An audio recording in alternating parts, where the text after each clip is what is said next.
Fox Sports. We are Fox Sports. We are Southwest.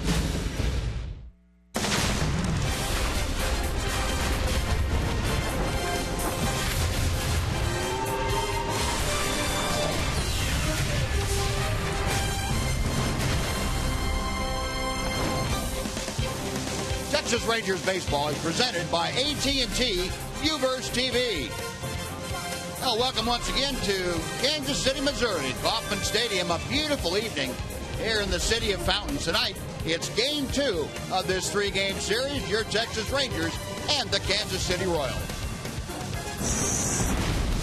And welcome in, everyone, along with Tom Greaves, Steve Busby. Glad you could join us for this Tuesday night of Rangers baseball. Rangers looking to snap a three-game losing streak tonight, and they will turn to a guy that they haven't been able to turn to this year, and that would be left-hander Derek Holland. Yeah, and they've really missed Derek Holland. I think before he was injured, Buzz, you looked at the 2014 season and said, Derek Holland is one guy you can count on. 33 starts, 200-plus innings, 14 to 16 wins. Without him, the staff was really depleted. And one thing you can say about this start, I don't think it could have happened any earlier because Derek wanted to come back. He worked as hard as he possibly could. He was disappointed he wasn't able to come back earlier. But I think the organization took the right approach and made sure that he was ready to go for this start. So he's ready tonight. He said he'll be a little bit amped up, but after he throws the first pitch, he'll be right back to normal. So hopefully it all works out for him. There you go. And he'll have a chance to knock some of that rust off at the major league level here tonight. He's taking on a pretty hot Kansas City team, though. They were able to win last night, and they continue to lead the AL Central. Derek Holland of the Rangers taking on the Royals. We'll have more from Kauffman Stadium right after this on Fox Sports Southwest.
Be a nice crowd on hand here tonight. Game 2 of this 3-game series coming up. The Royals and the Rangers.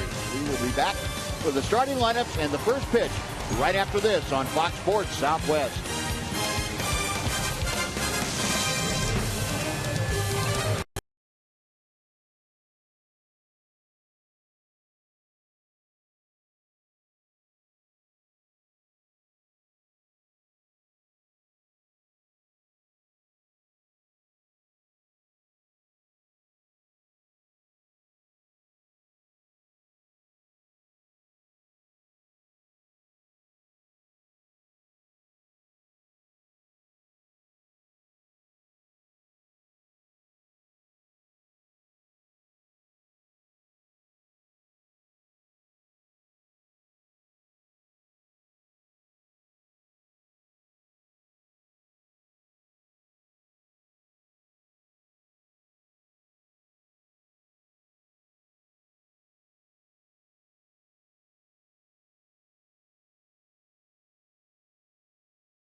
All right, thanks, Rich.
Rangers trying to snap that 3-game losing streak they have built up of late. Trying to get back into the good graces of the baseball gods. And we'll take a look at the Southwest Airlines Texas Rangers starting lineup tonight. Leonis Martin, the center fielder, leads off. Elvis Andrews follows. Then it's the DH tonight, Alex Rios. Adrian Beltre batting cleanup. Ryan Rua is in left field tonight. Adam Rosales at first, the Rangers player of the month for the month of August. Tomas Talis is catching. Rougned Odor plays second, and batting ninth, the right fielder, Daniel Roberts. Sonic scouting report for Jeremy Guthrie. Good, solid, middle of the rotation veteran. 10-10, 4.43 ERA.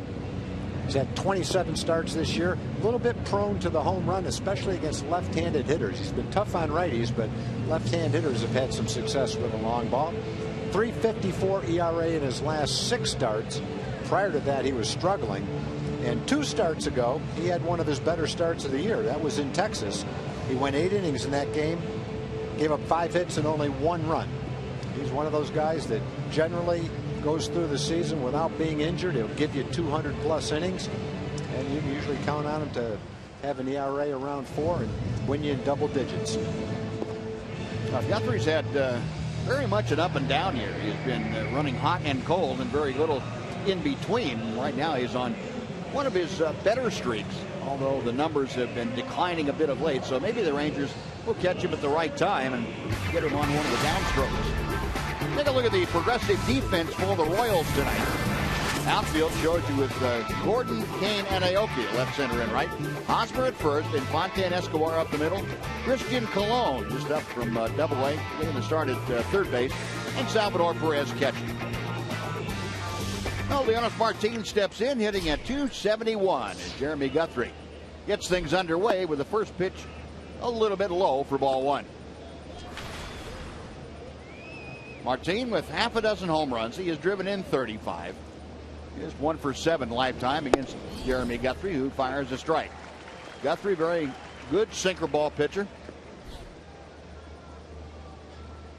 Tries to keep the ball down and most of the time away from both right-handers and left-handers. 1-1 to Martin. 79 degrees at first pitch here tonight. There'll be a very slight breeze, maybe a mile or two an hour, drifting out toward left center. A gorgeous evening here in Kansas City. And a line drive to center, but Lorenzo Cain able to move 2 steps to his right and makes the grab. 1 gone. Well hit ball by Martin, but right exactly. I don't think Cain had to move. If he might have moved his feet a little bit, but if someone cemented him to the ground, he probably would have been able to catch it. Well hit ball by Martin. I'm talking about Guthrie's last start against the Rangers. That was 2 starts ago. Around that start, one before it and one right after it, he struggled against Minnesota. He gave up 14 hits and 9 runs in 13 innings. So you're right, Buzz. It has been kind of an up and down season for him, but you know, if you're a 3rd or 4th starter, that's kind of what you expect. And when the season's over and done with, you hope that you've gotten your 32 starts, pitched your 200 innings, and won your 10 or 13 ball games. That's pretty much what you can count on with Guthrie. And Ned Yost very well aware of the importance of having a guy like Guthrie on a good pitching staff. There was a strike to Elvis, and that evens the count at 1-1. Elvis at 266 as he stands at the plate. A couple of home runs. He has driven home 34. Got him off the fists a little bit. No one hopper out to Infante. 2 gone. Next will be the DH tonight, Alex Rios. Well, Guthrie has won 5 of his last 6 decisions. Tom mentioned, though, the numbers haven't been real good lately. That Minnesota game, and it just hasn't been as sharp. But he's found a way to get off the hook when he's had bad numbers in any particular game. Got a no decision the last time out. First pitch to Rios at the knees for strike 1. And this most recent string followed a July that saw him go 0 for 3 in decisions. That ball hit well to left field. Going back is Gordon. He's at the track, at the wall. It is off the wall into second base with a slide. Alex Rios, as he came within just a couple of feet of driving it out of here.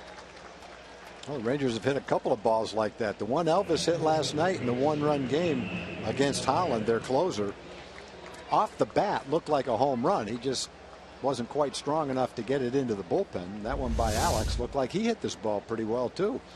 It's a high fastball near the middle of the plate. Hits it solidly. Comes close, but didn't quite get it enough to get it out of here. And about halfway up the wall. Yep, just about. So the 30th double of the year has Rios in scoring position. And Adrian Beltre takes a breaking ball for strike 1. Adrian at 323. 17 home runs, 69 RBI. Both those the tops on the Ranger club. 8 for 38 against Jeremy Guthrie. Big swing and a miss, and Guthrie the advantage in the count at 0-2. Well, the Rangers have been doing a better job of late hitting with runners in scoring position.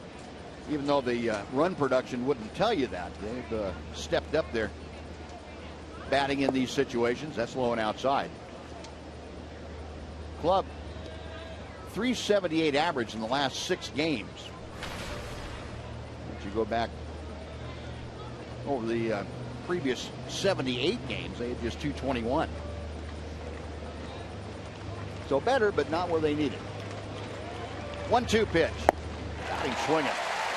Well, the bottom fell out of that. Adrian looking back as if to say, what in the world happened there?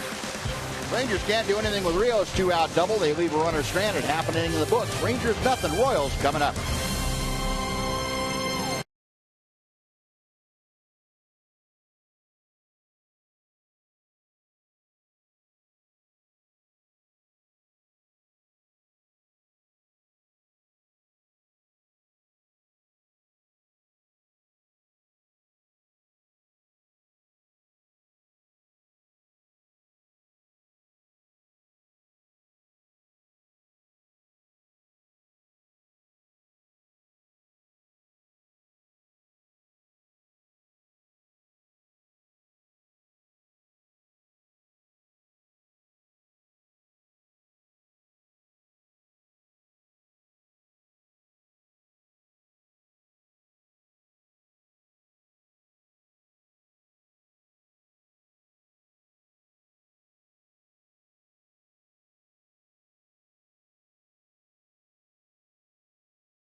first. Now the Royals come to bat against Derek Holland here tonight, and here's the lineup that Ned Yost has put forth to counter Derek Holland.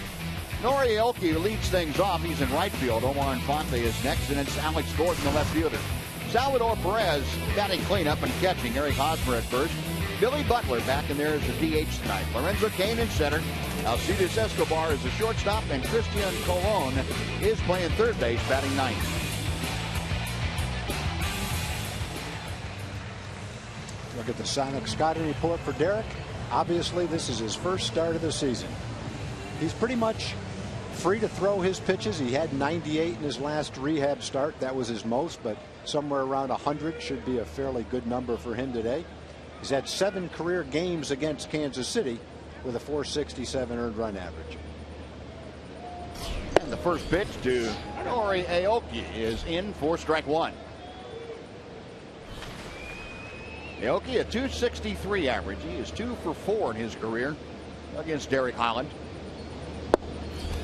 1 ball, 1 strike.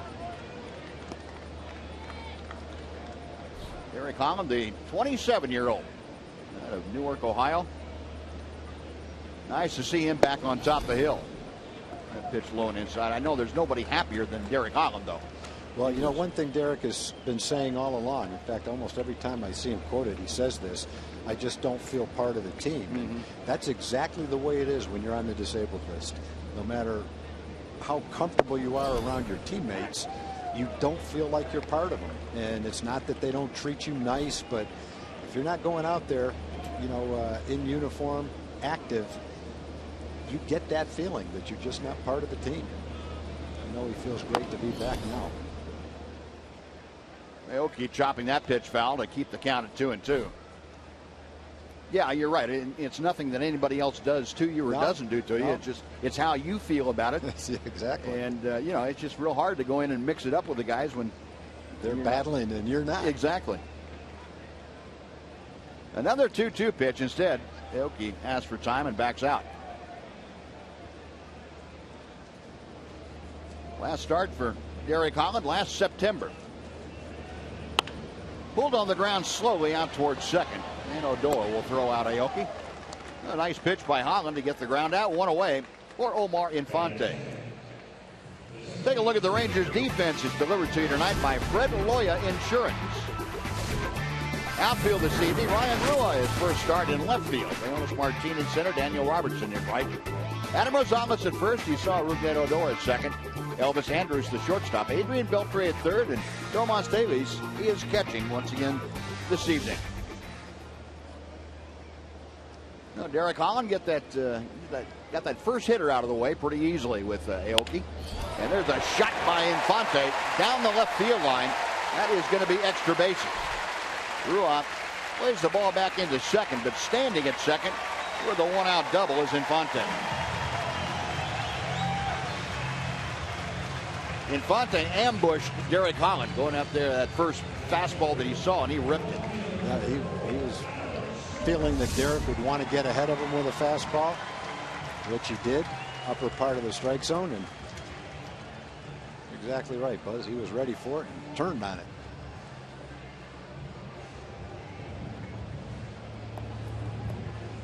No, Derek got that out of the way. You give up the hit and you don't have to worry about it. Oh, Infante at second with 1 out. Now here's Alex Gordon. Gordon, a .280 hitter.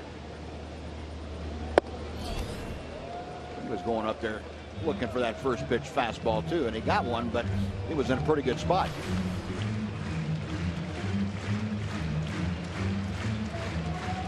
Team leader with 18 home runs and 63 RBI, 4 for 12 in his career against Holland. Got him on the fist, and that pitch is fouled back to the screen. 0-2.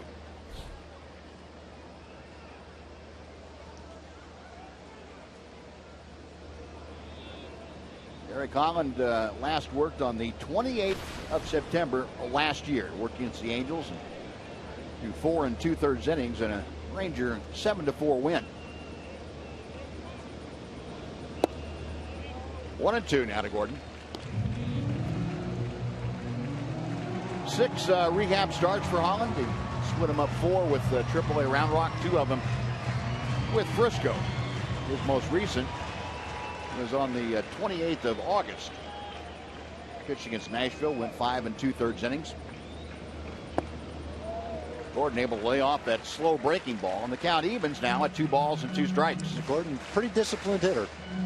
That's the kind of pitch, first time you see that you might get a left-hand hitter to swing at, but Gordon has excellent plate discipline. Holland, a long look into Taylor. Now the left-hander sets. Got him swinging. They brought that one back up into the strike zone. He couldn't lay off that because that was probably a strike. But a good pitch. The speed fooled him, and the break fooled him. I'm sure a lot of you folks are well aware of the story of Derek Holland and a young man that he befriended from Cook Children's Hospital, Briggs. And what Derek said he was going to do is write Briggs' name in the back of the mound before you start, which he did, and also it's on his shoes, on the soles of his shoes, so that he would honor Briggs. Derek, of course, very much into giving back to the community, and his support for Briggs and everybody that has come across him. Very touching. I sat next to Derek on the bus coming out here, and he was talking about it. And I know Briggs and the whole Berry family are gathered watching the game tonight. And Derek's had the opportunity to spend some time with Briggs, and it's had a profound impact on Derek as he's watched Briggs fight his illness. And I know nothing would please him more than to go out there and pitch a good game tonight. And if he does, regardless of whether it's a good game or not, I know he's going to say after the game that Briggs is on his mind every pitch that he goes with out there. So Briggs, not only is Derek feeling that way, but we send our best as well. Yep. That we do. 1-1 the count to Perez. Did he go around? No, he did not. He used every ounce of his strength not to go around. Fielding Culbreth making the call down at first, and looked like Salvador Perez might have hurt himself. Well, he twisted his knee. He had that torque, and he had to use every bit of his strength not to let that bat go through the strike zone. He accomplished it. We have seen some unusual things, to say the least, at home plate the last 2 nights. A couple of those swings last night took the cake.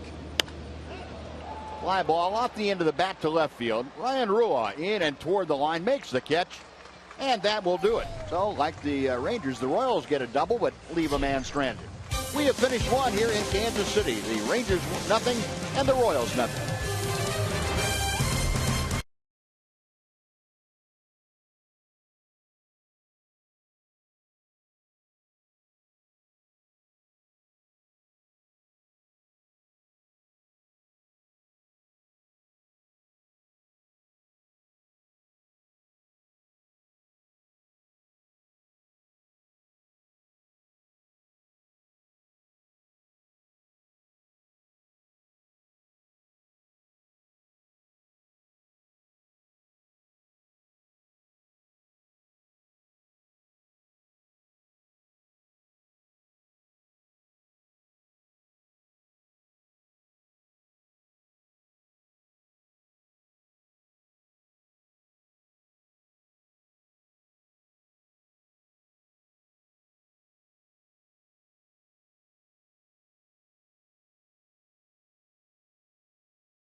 Out hunger. Bring 2 non-perishable food items to Globe Life Park on either the 5th of September or the 6th and receive a coupon good for a free Whataburger while supplies last. All donations will support the Tarrant Area Food Bank and North Texas Food Bank. Now, top of the second inning, Ryan Rua leading things off, and he takes strike 1 from Jeremy Guthrie. Rua an 0 for last night, his first game at the major league level in which he did not hit safely. Hitting at an even 200, 3 for 15. You know, Buzz, the pitches he saw last night, there's a lot of guys that would have taken an 0 for seeing those same pitches from Yordano Ventura. Rangers got to Ventura a little bit at the end, but along the way, he was pretty tough. 2-1. Yeah, that's as good as stuff, good as pure stuff as you're going to see. What Ventura takes out there. In fact, he threw in the 7th inning. He threw a couple of pitches 100 miles an hour. Yeah. Got him on the fist and a roller out to short. Quick throw by Escobar. 1 gone. So Rua retired, and now it'll be Adam Rosales. Good pitch by Guthrie. He ran that sinker, got some good tailing action, and snuck it right in on Ryan's fists. I've seen Guthrie occasionally when he's really feeling good, throwing 93, 94 miles an hour. Today it's more 89, 91-ish, right around in there. But he depends on the movement and the location. He's got a good slider. Generally not a big strikeout pitcher, although he got a big strikeout in the first inning of Adrian Beltre. Adam Rosales takes strike 1. Yeah, Guthrie, when I remember when he was with Baltimore in particular, used to tune it up pretty well. That heavy sinker, the 90, you say 93, 94. We haven't seen that lately, but he's much more around the plate now with his pitches. Took something off that and got the foul ball. It's 0-2. Well, Adam Rosales, and you would figure that no way that a part-time player, a backup player, is going to win Player of the Month. Well, he did. Adam had a great month of August. 20 games, he had 352. That was 5th most among hitters that had 50 at-bats or more. And he was just, it seemed like every time the Rangers got into a hot streak, he was right in the middle of it. Driving in runs, scoring runs, just contributing at every turn.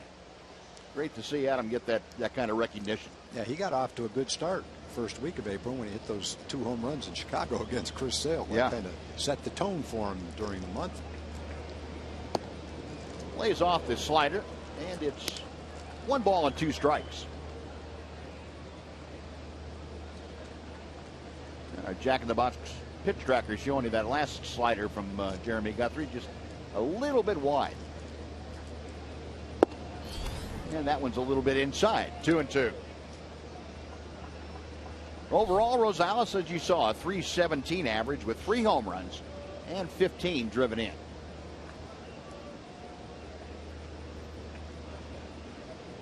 Guthrie into the wind.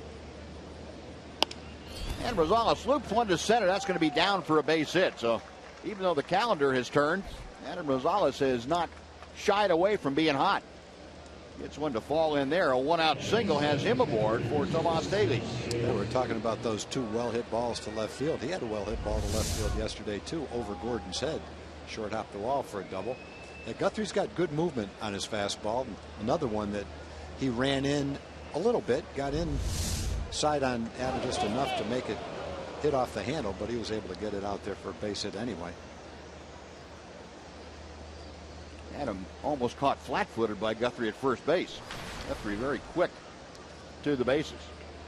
Here's Taylor's. Tomas at 250. Strike 1 to the outside corner. Tomas 5 out of 20. This is 6th start. So he's hit safely in 4 of his first 5 major league games.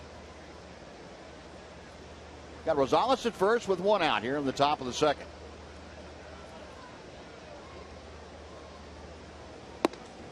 One ball and 1 strike.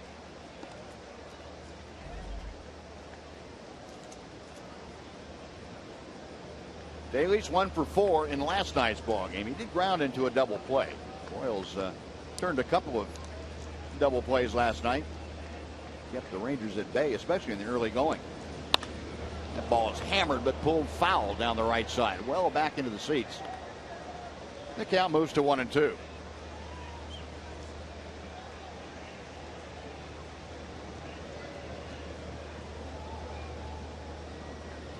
Daly's a switch hitter. Ron Washington getting him a lot of playing time lately. And Robinson Chirinos, the other Rangers catcher, has been bothered a bit by a sore wrist. Well, Daly's getting a little more playing time than Chirinos is at the moment. That's off the end of the bat. Fouled back to the screen. Still 1-2. No, I think we've mentioned some of these things about Guthrie in the past, but he's a very interesting player. Graduated from high school in Oregon. He was the class valedictorian, and he was the most valuable player for the football, basketball, and baseball teams. The third, Colon, little trouble getting it out, and then the ball is off Infante's glove, and everybody's safe. Well, Christian Colon getting the start at third, had a little difficulty finding the handle, then the quick toss was high, and Infante couldn't bring it down. Yeah, Infante got his glove on it, but I don't know that he was ready for a ball thrown to that area. Kind of slapped to third. Yeah, it's too far off the mark. He couldn't quite reach it. That looks like an error on the third baseman. Colon getting a chance to play third base tonight.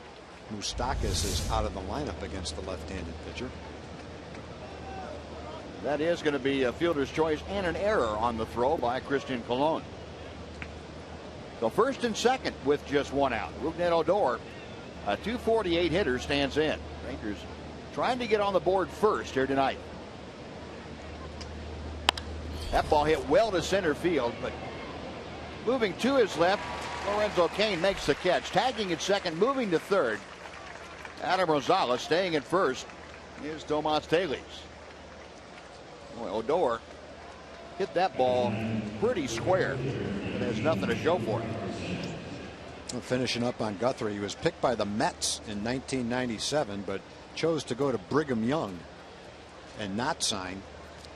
Went there for his freshman year. Then he went on a 2-year Mormon mission to Spain.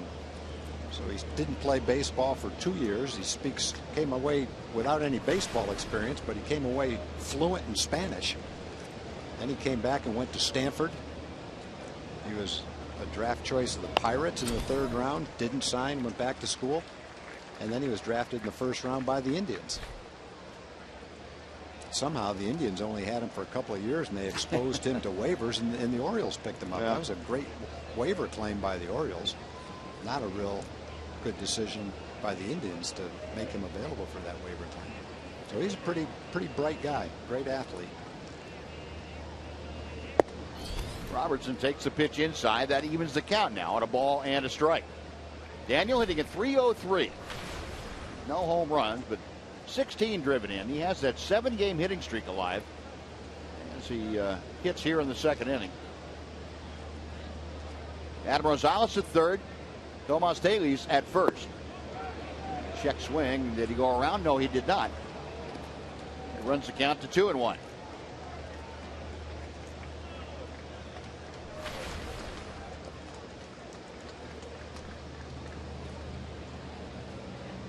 Daniel Robertson on this road trip. Now you got to look at the runners in scoring position. Robertson has been very, very good, and especially of late. That pitch is in for a strike. He's one of the reasons the Rangers have been so efficient lately with runners in scoring position.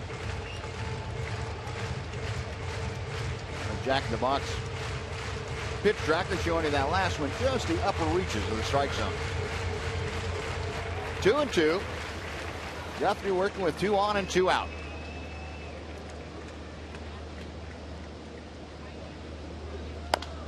Chopper out towards short. And Escobar will take it to the bag himself. The fielder's choice. The Rangers are gone in the second. No runs a hit, an error, and 2 men are left. After 1.5, we are scoreless in Kansas City.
photo for a chance to have it shown on one of our upcoming broadcasts. And that's all thanks to the good folks at AT&T. Simply use hashtag Southwest Fan Photo, and your photo might be selected to be aired during one of our upcoming telecasts. Eric Hosmer leading things off in the bottom of the second. Derek Holland gets strike one. Hosmer, Butler, and Kane, the first three, to do the swinging against Holland. Derek gave up a hit, but no damage in the first inning. Had a strikeout. Facing Hosmer, who's hitting at .266 for the year, just back in the lineup.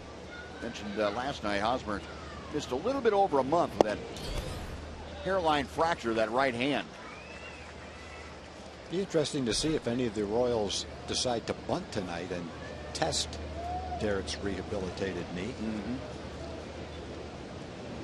When you talked to Wash, Wash came out and he had a little infield drill, PFP with Derek. Derek wanted to go out and continue to rehab, do some baseball exercises out there, field some ground balls, and Wash said he looked good, but he still has room for improvement, which would indicate he's good enough to pitch right now. He doesn't risk an injury, but he probably is not as agile right now as he will be next year. And this is a little topper foul down the first base side. No, you'd figure knee surgery like that, from what I understand, that the microfracture surgery, it's about a full year to get back to 100%. And Derek, of course, had that surgery in January, so you're probably looking at sometime during the offseason for him to be back to where you would expect the 100%. 2-2 to Hosmer. Laid off the slider. That runs the count full. The first free ball count that Holland has had tonight. Hosmer leading off, to be followed by the DH, Billy Butler. Payoff pitch on the way.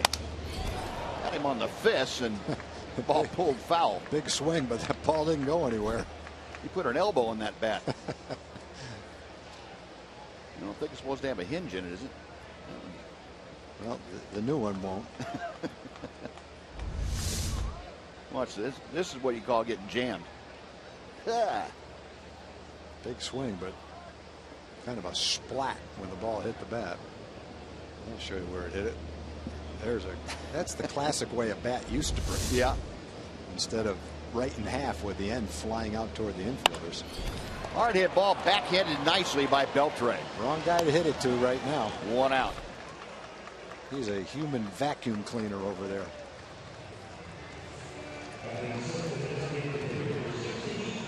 Yeah, he's played some great third base when he's been with the Rangers the last 4 years, but I don't think I've ever seen him better than he is right now. No, last couple of months he's been at the top of his game. So one gone, now Billy Butler. Butler sat out last night's ball game. Ned Yost, the Royals manager, said he thought Butler needed a day off. He'd been playing every day for the month that Eric Hosmer had been out of the lineup. And the first pitch to him is a bit low.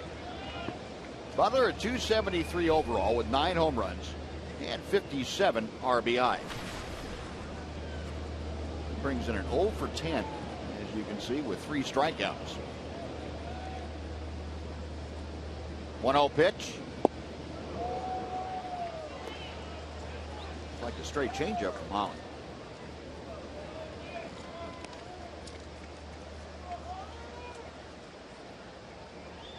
Despite his struggles of late, Billy Butler had a very productive month of August when he was playing every day. 16 RBI, and he hit .290.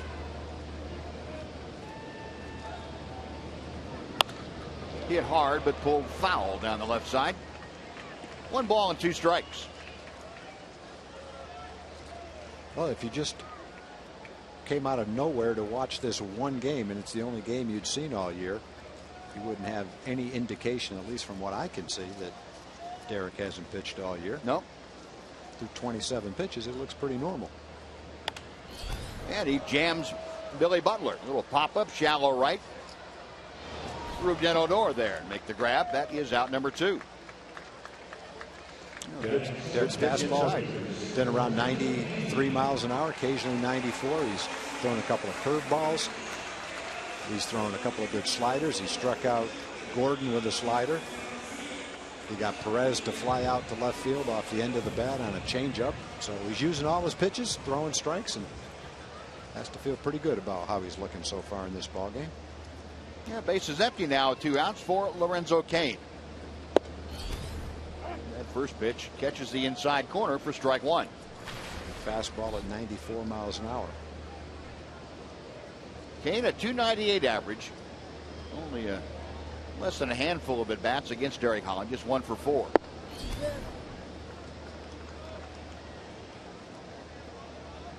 Cain, as you saw, 3 home runs, 42 driven in. Holland to the wind, the 1-1 pitch.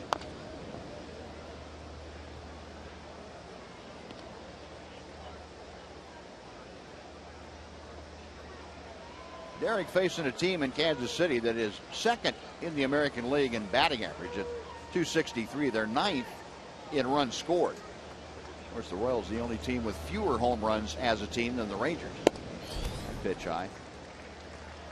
Royals only 87 home runs this year. And, you know, in watching games in this ballpark, you can understand, I think, why. Because of the size of this ballpark, they're not going to have as many team home runs as other people.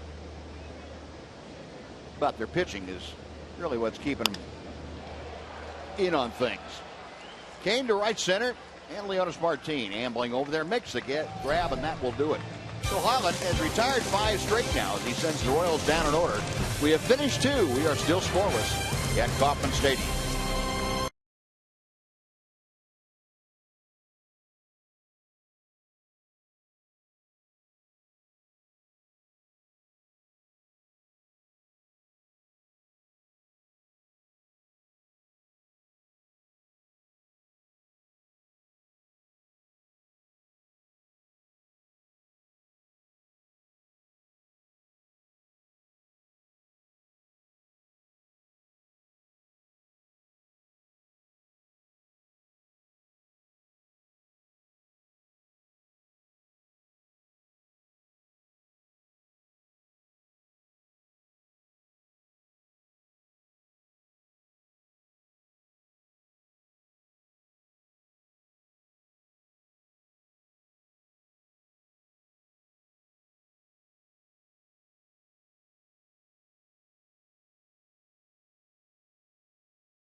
#1 live streaming sports service is celebrating 12 years.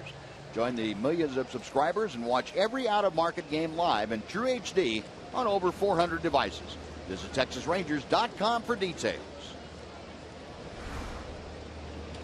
Now, Jeremy Guthrie back out to the hill. Leonys Martin waiting his second at bat of the night. He leads off the third by dragging a bunt. It's a good one. That's going to be a base hit as there's no throw by Jeremy Guthrie. Yeah, some pitchers might pick that up and throw it just for the heck of it, but Guthrie's a veteran. He knew there was no play at first base. Well, Leonys Martin taking that ball with him down the first base line for a base hit. Got it just far enough to where the catcher couldn't make a play on it, and not far enough toward the pitcher where Guthrie could make a play. Guthrie will make that play because he's an athlete, but not on that play, not on that bunt. Now, the only one that has a legitimate shot is if you don't get it far enough away from home plate and the catcher can get to it. Pitcher's not going to come down and make that. Oh, right. Not with Leonys running. No, 1 on and nobody out. And Martin will draw a throw from Guthrie. Elvis Andrus, the hitter. Elvis, a ground ball to second, his first time up there. Elvis has had a hit in each of his last 2 ball games, but It hasn't been a kind road trip to Andrews. He's 7 for 32. He takes that breaking ball a little bit low for ball one.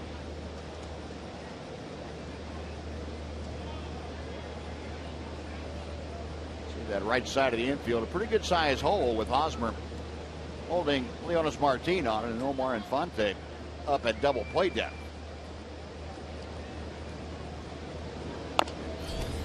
One ball, one strike on the foul ball. Boy, Elvis has been beating that left foot of his with the foul balls.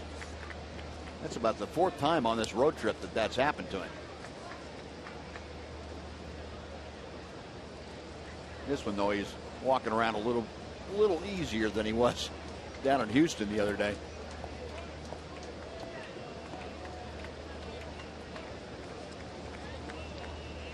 You know, Elvis back in, a 1-ball, 1-strike count. Martin, the runner at first. Leonis, 22 stolen bases this year, but he's been caught 10 times.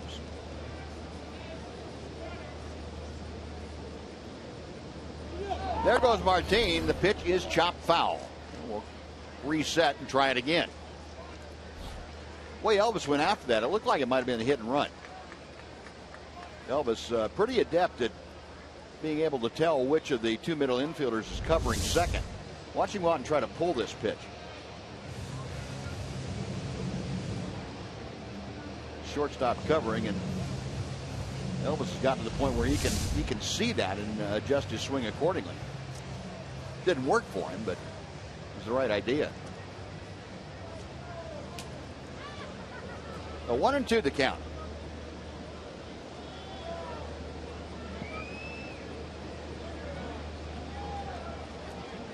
Leonis stepping off that lead. And the pitch is high. Snap throw to first. Back easily, Leonis Martin.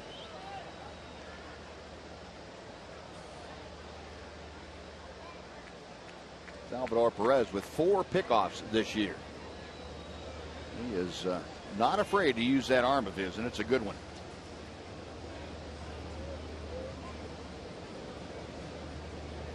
Guthrie reading the signs. The right-hander sets.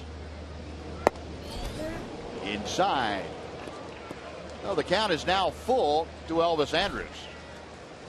Elvis hitting second in the order, trying to get on board to join Leonis Martin. Alex Rios will be next.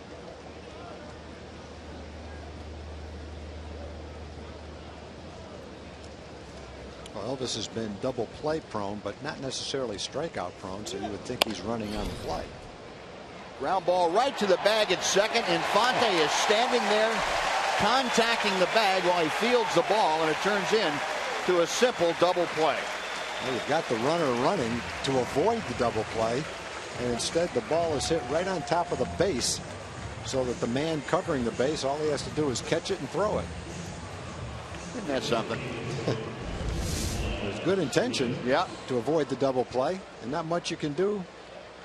It almost looked like Guthrie made the decision to let that ball go instead of trying to catch it. If that's the case, he knew someone was covering second, knew someone was going to be there to catch that ball. Well, base is empty now, 2 away, and Alex Rios, who doubled his first time, takes the breaking ball for ball 1. Alex hit a rope to left field halfway up the wall, right in front of the Royals bullpen out there. 1 ball, 1 strike. Rios hitting at an even 280.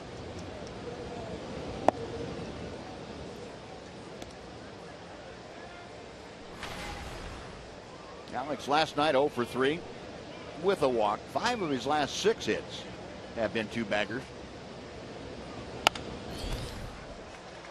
Out to second, and Infante flips it over to first. That'll do it. Rangers get a leadoff single, but the double play took care of that. We played 2.5 in Kansas City. It's the Rangers nothing and the Royals nothing.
Texas Rangers baseball on Fox Sports Southwest is brought to you by Southwest Airlines. Find Southwest Airlines fares online only at southwest.com. And by the all-new Mazda 3 with seamless connectivity.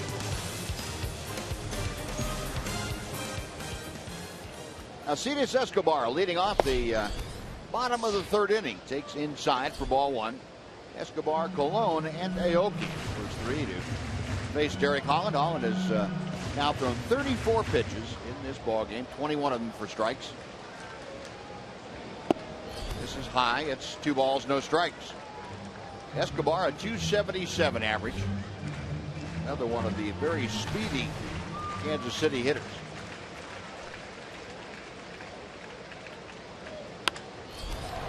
In the air, pretty well hit left center field. Ruan and Leonis Martin. Back is Ruan on the track. Reaches out. And the ball is off his glove and bounces out of the ballpark. I thought for a second he caught it. You can't really see very well. There's a sign right behind him. You kind of lose the ball. But Ruan reached out like he had it under control. And then the second base umpire, Alan Porter, singled 2 bases. I think it hit the warning track and bounced over. He hasn't played a whole lot of left field. The ball carried on him, and he reached for it, and the ball hit the warning track and ends up going out for a ground rule double. Well, Escobar at second to open up this third inning. Now the bunt by Colon. It's a pretty good one. Rosales underhands to Odor covering, and the sacrifice goes 3-4. On to third goes Escobar. He's there with 1 out for the top of the order. Well, I have to admit that ball that Escobar hit carried a lot farther than it looked like when he made contact. You know, he's a guy that doesn't have a whole lot of power. He's only hit 2 home runs. So when the ball went up in the air, it looked like a routine fly ball that Ryan might just have to drift to his left a little bit to catch. And he kept going and going and going and never did quite get to it. So Nori Aoki now will come up. Rangers will pull the infield all the way in with Escobar at third and 1 out. Scoreless ball game. Derek Holland and company trying to keep it that way. Aoki a ground ball to second, his first time. And Derek tying him up with that inside fastball. 0-1.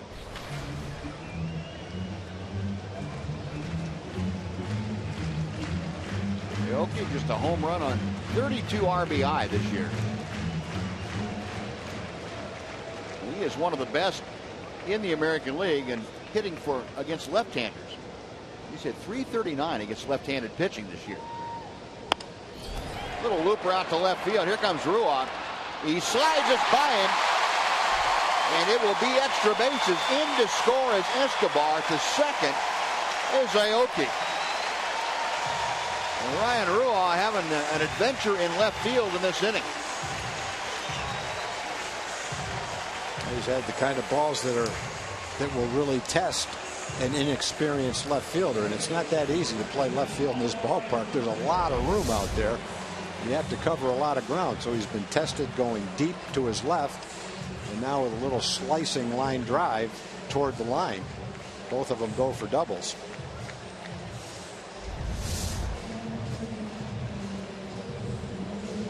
Omar Infante will be the hitter, and with Aoki at second, Mike Maddox is going to go out and talk to Derek a little bit, kind of lighten up the mood maybe for Derek. But tough. It's difficult when you made reasonably good pitches and haven't had any results.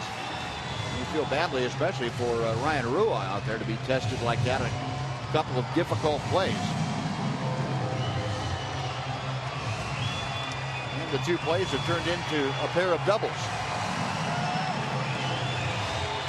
Infante up there now, and Infante pulled one right down the left field line for a double his first time. All 3 hits tonight off of Holland have gone for extra bases.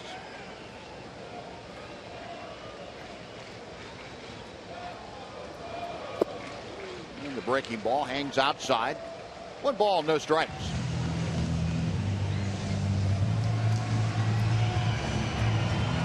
Infante now a 4-game hitting streak going after that first inning double. Royals leading 1-0.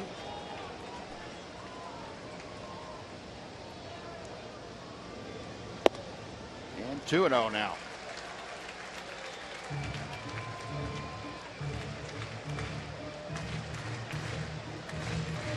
Derek Common. And this is where not having been in competition for a while kind of get to you. Guys that have been pitching all along, and Derek would tell you this, you get into a situation like that, you almost are on autopilot where you know what to do and just try to go out and execute. When you haven't been playing for a while, like Derek hasn't, for 5 months, you almost have to think about every little thing. And it's kind of a foreign feeling.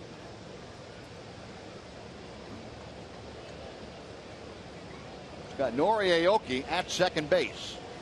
1 out, a run in. Derek ready for the 2-1 pitch.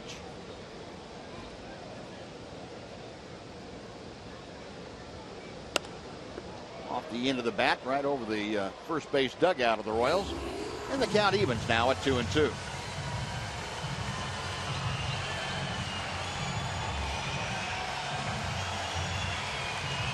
Holland trying to slow things down a little bit in the mental process. Think about what you want to do, how to keep Aoki at second base, and how to work to Infante. Got him swinging. Good pitch by Derek Holland. And Holland gets his second strikeout. That is out number 2, and it'll bring up Alex Gordon. And let's take time right here for a Mazda game break. Here's John Radigan.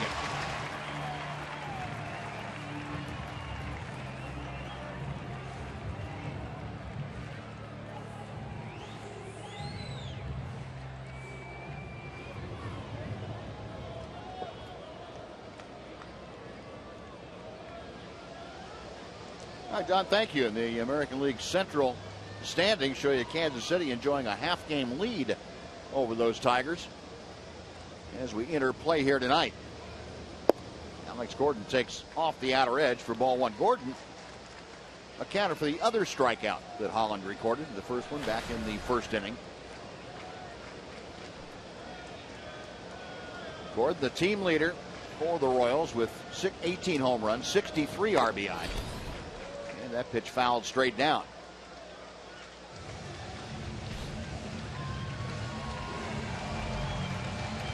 Gordon 1 for 3 with a walk last night. Scored a couple of runs. Derek Holland trying to get him to end this third inning.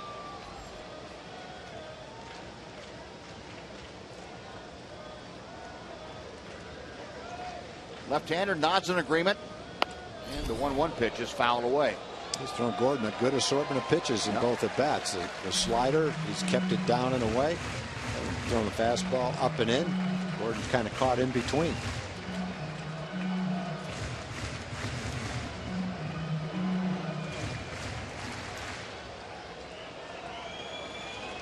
Jack in the box pitch tracker showing you that last one up in the fists of Gordon.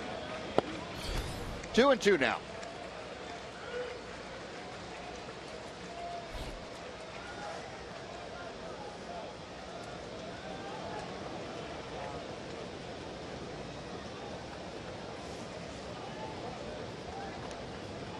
Nori Aoki, the lead from second. Holland with the 2-2 to Gordon. Gordon just able to get a piece of that. Yep, the curveball fooled him. Kind of set it up with a 95-mile-an-hour fastball the pitch before it. He's throwing him some sliders. That was a curveball that it hung up there a little bit, but it was slow enough to where it still fooled Gordon. Roman Staley's taking that where part of his leg, he didn't have any padding. Can't feel real good. Another 2-2 to center field, right at Leonys Martin. That'll do it. But the Royals come up with a run on a couple of hits and leave one. After 3, it's now the Royals 1 and the Rangers nothing.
Richard Durrett. Join us at Billy Bob's Texas on Monday, September the 8th for a special live concert and a fundraising event. You'll enjoy great live music featuring Casey Donahoe and Rhett Miller and quite a few others.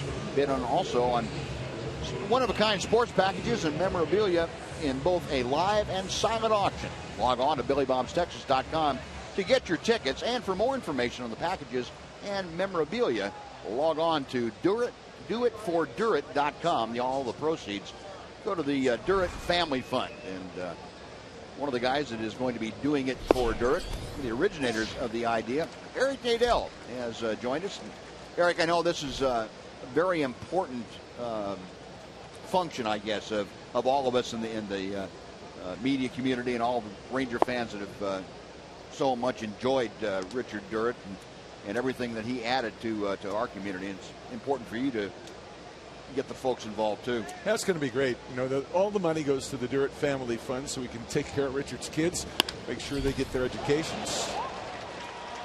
A nice start of the inning for Adrian. And, you know, we've put together an amazing concert. A couple of the names we can't release because they have various contractual clauses, but they are big, big Texas country music names, as big or bigger than Casey Donahoe, who's currently the headliner. You got Rhett Miller, who's the lead singer with Old 97s, and who had the idea for this concert to begin with, and Daphne Willis, who's one of Richard's favorites. And it's going to be an amazing show, and the auction is unlike anything I've ever seen. I've been to a lot of sports memorabilia auctions, none of which can compare to the stuff that we've managed to amass for this thing. Right. So the idea for the concert actually came from somewhere outside the organization? It came from Rhett Miller, who's a big Ranger fan. He grew up in Dallas.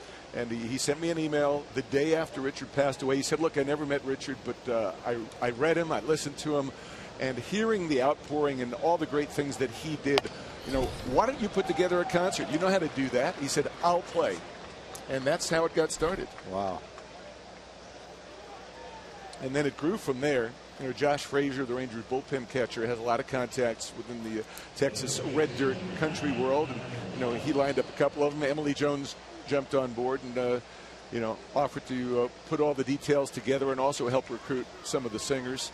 And before you know it, we had people from the Morning News, from the Star Telegram, from all the radio stations, from the Fan and from ESPN and from the Ticket, all coming together, all the TV stations in the area. It's been a tremendous pleasure to work on this thing with people from so many different media outlets who all loved Richard. Wow. And you've gotten a great response, too, from around sports, all sports, not just baseball. But yeah, you know, all the former Rangers who are scattered around the league either called or wrote and sent stuff. We have so much that we're actually having to bundle up the items. Like we have an ex-Rangers package where you get autographed stuff from Cruz and Murphy and Kinsler all in one package. Wow. We have packages from a number of different teams where so many guys sent stuff that we just don't have room or time to auction off so many items. So we've bundled it up. So there'll be some tremendous bargains and some incredible live auction items too. You know, we've got a chance to be down on the field at AT&T Stadium for a college football game as part of the national telecast on that. A dinner where you can go to dinner with John Daniels and Michael Young and Evan Grant and a couple of other Rangers media celebrities. Every one of our major sports has donated something where you get an experience to go to a game, spend some time in the broadcast booth with the Cowboys, time on the field before the game.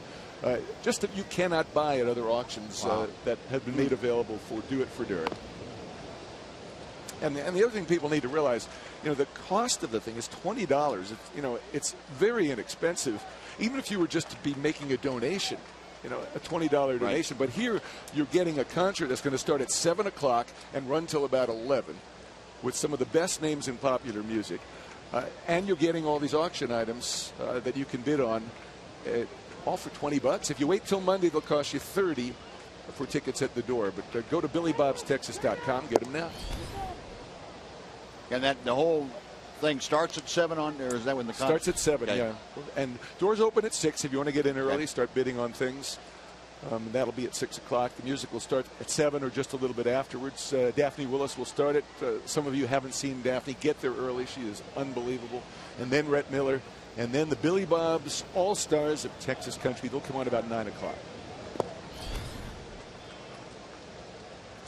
And Billy Bob's has been unbelievably forthcoming and charitable in hosting this. And they haven't charged us a penny. Really? Wow. You know, I've done benefit concerts before. You do have to pay the venue generally, but they're picking up everything. Huh. It's phenomenal. Well, the more I listen to you talk about everything that all these people are doing, the more it rings home what Richard Durrett must have meant to so many people in the community. Absolutely. And it really goes to show you how you take people for granted, who are a part of your life, who you think, he's a good guy or he's a good rider, whatever it is. You don't really give it any thought. You don't acknowledge the importance that somebody has in your life. And then something like this happens and it really strikes you. Yeah. This was a really important person in all of our lives. Yeah. Get down. Rosales bid to at least tie the ball game up, and that goes for naught as Gordon able to capture it. 1 out, runners at first and second. Derek Holland's one of the guys who came behind this effort very, very early. Offered himself up. I believe one of the items is a date with Derek Holland, and that'll be up for auction. I'm not sure where you get to go when you go for the date with Derek Holland. Probably to that pizza place he does the commercials. No, you go watch a DVD of Dumb and Dumber, probably. Maybe you go play with Wrigley. Yeah, you could. Yeah, Stay off the steps. Take him to the vet's office with you. That'd be good. No, that's very nice of Derek. A lot of Ranger players are going to be there. I know Ron Washington's planning to be there. Michael Young has recruited some of the greats of Dallas sports. Dirk Nowitzki, from what I hear, is going to be there. Mike Modano is one of the sponsors of the thing. The Mike Modano Foundation has come behind it in a very big way. We appreciate that.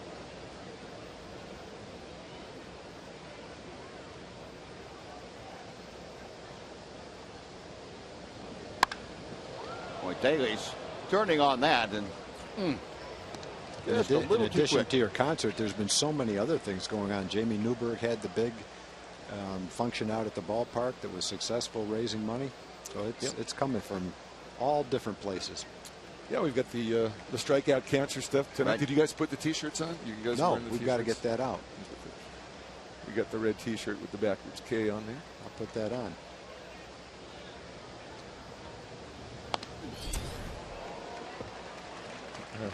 Oh, that's coming up later. I don't understand how these TV tell. The radio, we just chuck them in whenever we Don't spoil want. the drama. Just, if you're not sure, just keep it to yourself. Well, you guys can wear it anytime you want, and nobody sees it. Put it out. If you guys have to, we'll show you tonight. Let us know what inning. They didn't give them to us because we're not on TV. Oh, that's too bad. 'Cause we would have put it on, and then they would have shown you guys at the same time. Guess they didn't realize that I was going to be on TV. Yeah, That's right. little did they know. This wasn't in the original schedule. Yeah, I might have worn a better shirt.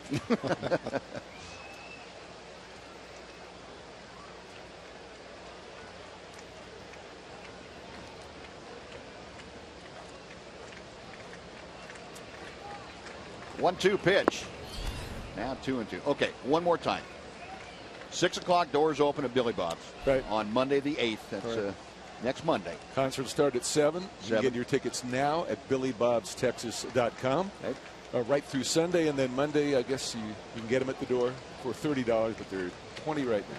Silent auction starts as soon as the doors open. Right.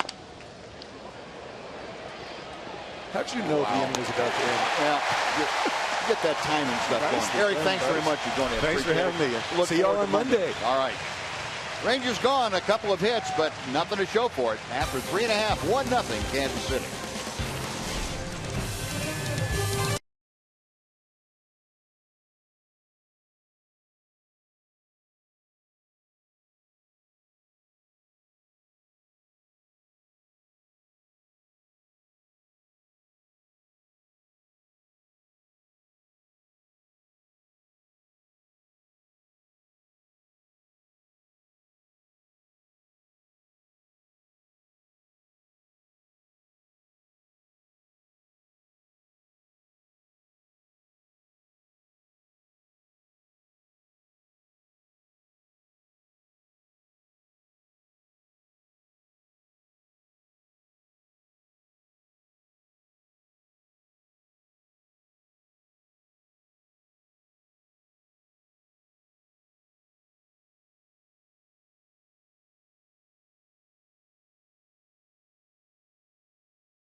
to watch Chevy Hometown Kids. It's on every Saturday morning at 10 o'clock right here on Fox Sports Southwest, where it's not about the score, it's about the experience.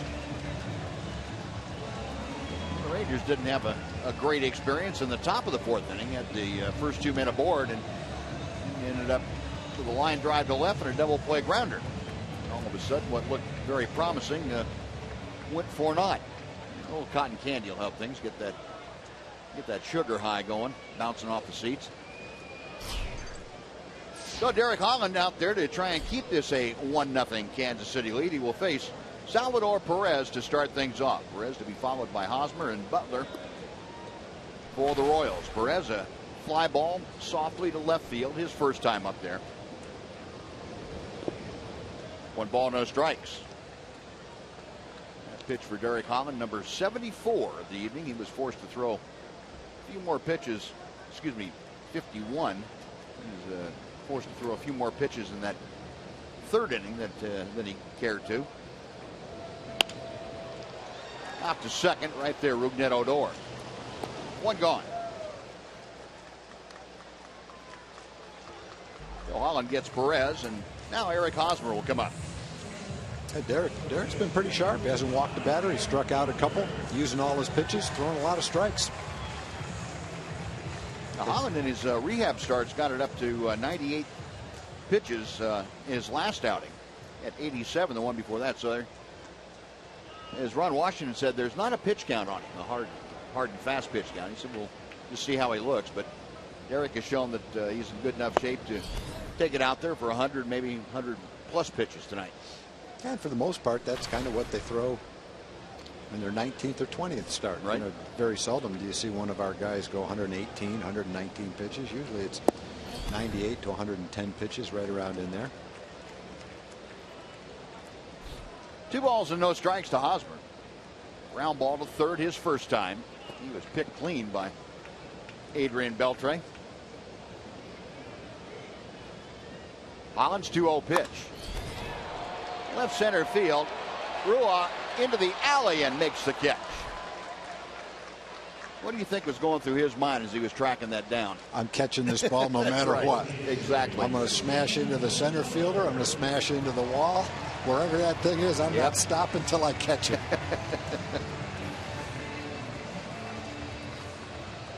Yeah, a little redemption for Brian Rua. Had a couple of misadventures in the third, but that one he tracked down very nicely.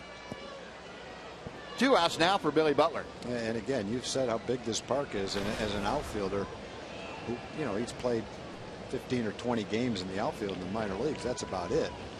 When you've got that much room to cover out there, you can look around sometimes and feel a little bit intimidated. It's not like playing in Fenway Park where there's a limit to how far you have to run. Here it's endless.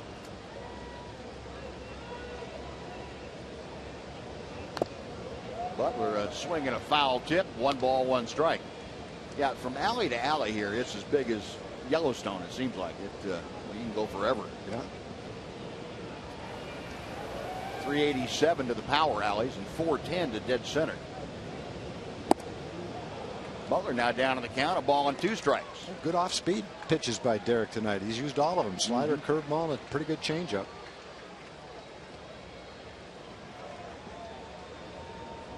Butler popped out to second, back in the second. Got him swinging. Well, Holland, with his 3rd strikeout of the night, he sends the Royals down in order. So he has finished 4 in Kansas City. It's the Royals 1 and the Rangers 0.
Progressive. Rangers and Royals tonight, and then finish up here tomorrow night. And the Rangers come back home for 4 against Seattle on an off day on Monday. Then it's the Angels and the Braves to round out the next to last homestand of 2014. Rangers' last road trip takes them out to the West Coast, Oakland and Anaheim. Nick Tepish and Jason Vargas tomorrow night in the wrap-up of this 3-game series. We'll be with you at 7 o'clock on Fox Sports Southwest with Rangers Live beginning at 6:30. The Royals leading 1-0 despite being out-hit by the Rangers 5-3. And Rougned Odor will lead things off. It'll be Odor, Robertson, and Martin to face Jeremy Guthrie. Odor, a fly ball to center, his first time to the plate. And the pitch high and tight for ball 1. Rougned with a batting average of .248 currently. 7 home runs, 35 driven in. Lines one to left center field. Gordon into the alley. It's by him, and it's going to go to the wall. This could be 3 for Odor. Not stopping at second. He is into third with the slide, and a leadoff triple for Rougned Odor. I think the ball fooled Gordon a little bit. He took an angle on the ball that was a very sharp angle, went straight to the ball, couldn't get to it, and then the ball shot right past him. He tried to make up for it with a long-range throw to third, but a little bit late. Good job by Rougned hitting that pitch, tailing away from him. You can see what Gordon has to do. He went straight to the ball, then he has to go straight back to get it. Launches a long-range throw, which made it a pretty close play. But not quite in time. So for Rougned Odor, his 6th triple of the year, and that is the most by a Ranger rookie since Elvis Andrus had 8. So Odor now with the tying run at third base, nobody out. Daniel Robertson the hitter, and the Royals playing the infield back with nobody out.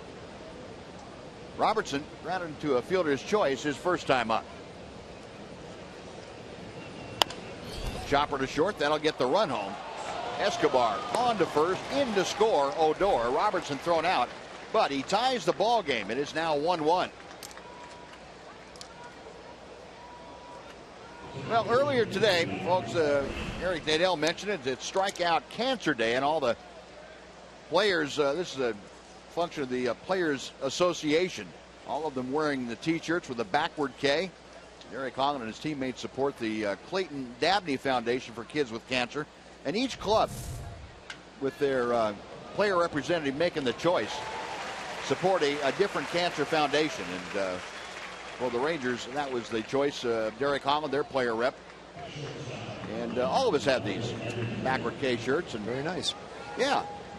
It's a great thing that the Players Association has gotten involved in over the last couple of years, and really making it a league-wide and major league-wide function for the Players Association and all the players standing together to battle cancer.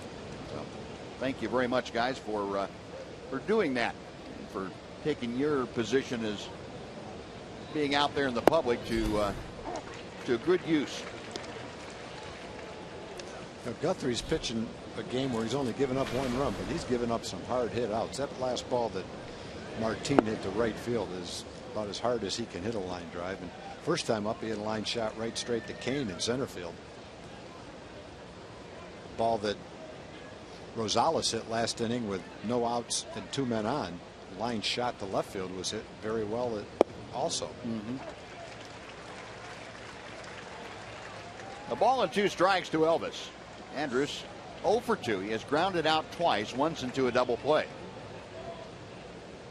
And again, the Royals turning some key double plays here tonight as they did last night. That pitch chopped foul. We'll try it again.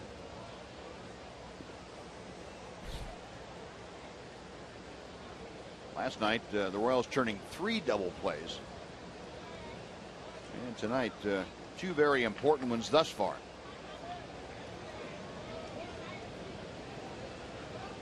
Guthrie to the wind, another 1-2 pitch. It just hung inside a bit, 2-2.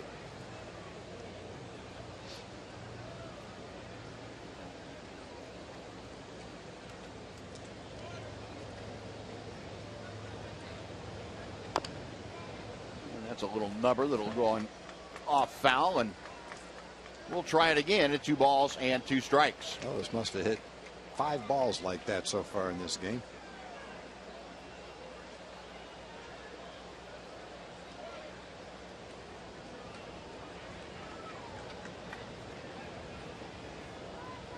Guthrie into the wind. And a chopper up the middle. Infante to the backhand. A little flip to first, and that'll do it. Rangers, however, tie it. They get a run on a hit, and nobody left. We're halfway through the ball game. It's the Rangers 1 and the Royals 1.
To vote on a giveaway item, and you chose the Texas Rangers camo t-shirt. Well, on Thursday, September the 11th, the first 15,000 fans attending the ball game with the Angels will receive that t-shirt, compliments of Fanatics. Great seats for this game are still available at TexasRangers.com, or if you prefer, you can call 972-RANGERS. A 1-1 ball game. Derek Holland, 4 very effective innings tonight so far, and he starts the 5th inning facing Lorenzo Cain. 1 ball, no strikes. There's a breaking ball that spins its way through the strike zone. 1-1. Cain, a fly ball to center, back in the 2nd inning.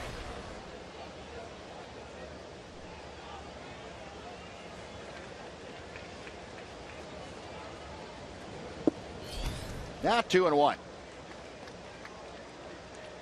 Cain came in last night's ball game as a defensive replacement. Went 0 for 1 in that game.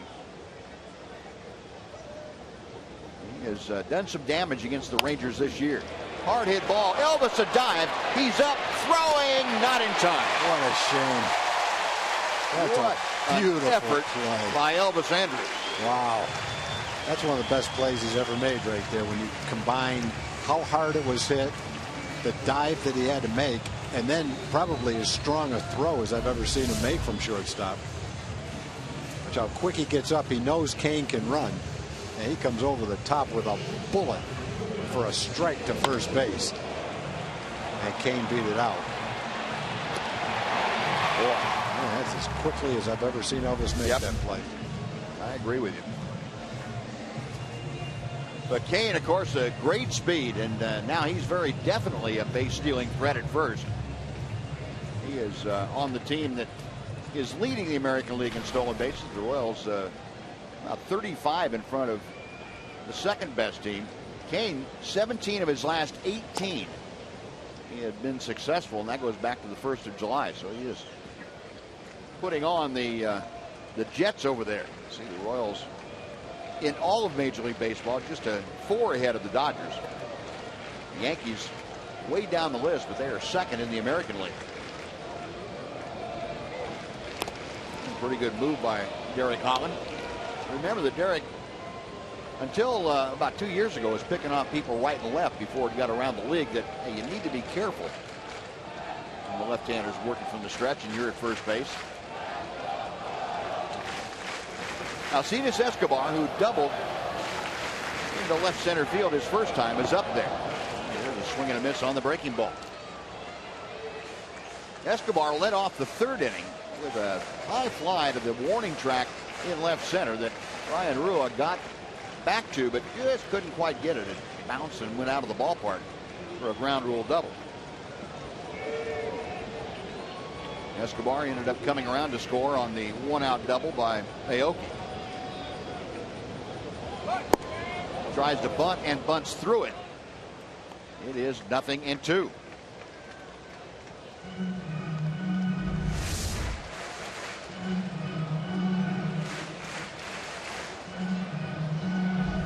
One of those bunt for a base hit, and at the very least get a sacrifice attempts.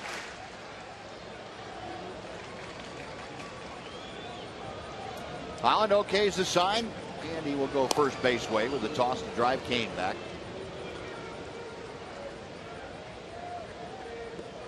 Saw Tomas Taylor last night uncork a couple of good throws to second base. He had a strong arm and a quick release. Key with a guy like Kane is giving Taylor an opportunity to throw him out. 0-2 the count.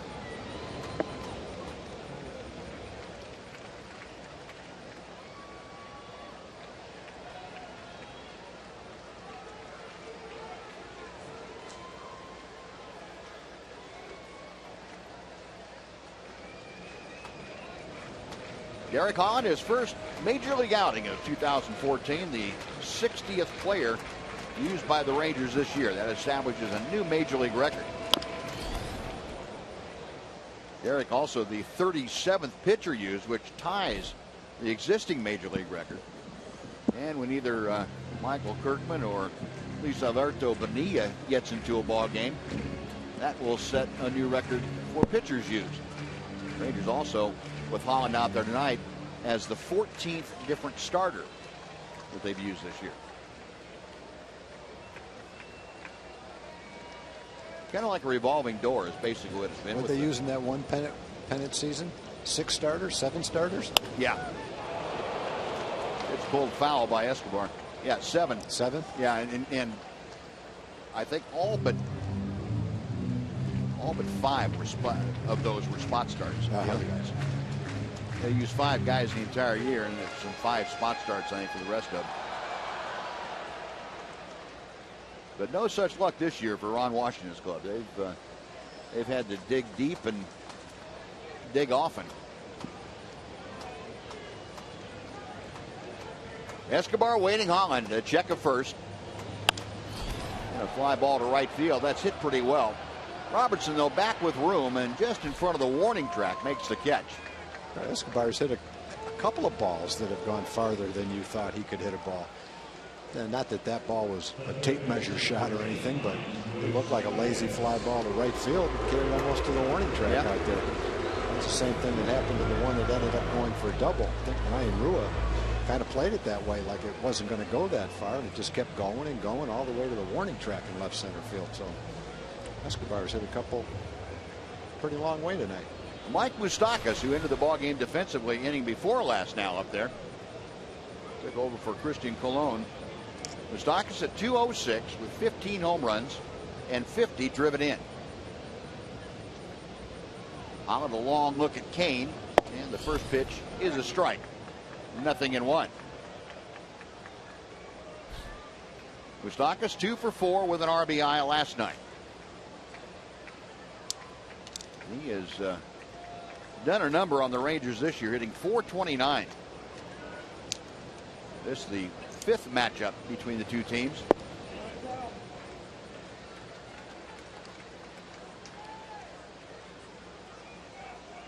A ball and a strike to Moustakas.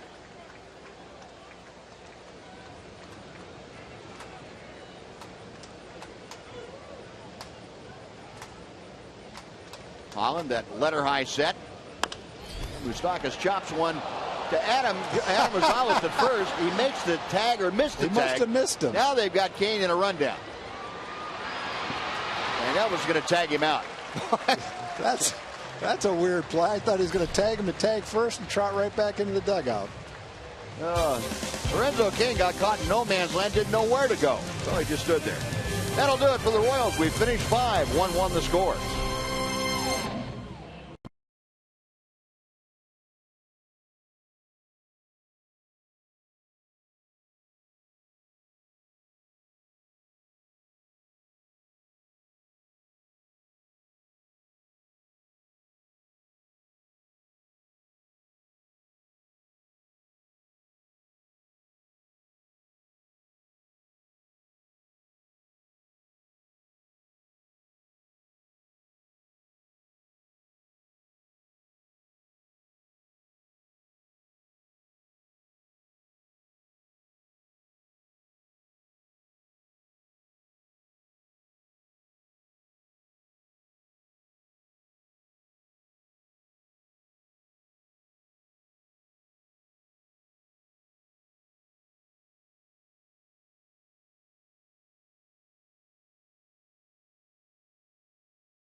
Spot is worth $600 and dinner for 2 at Sonic Drive-In.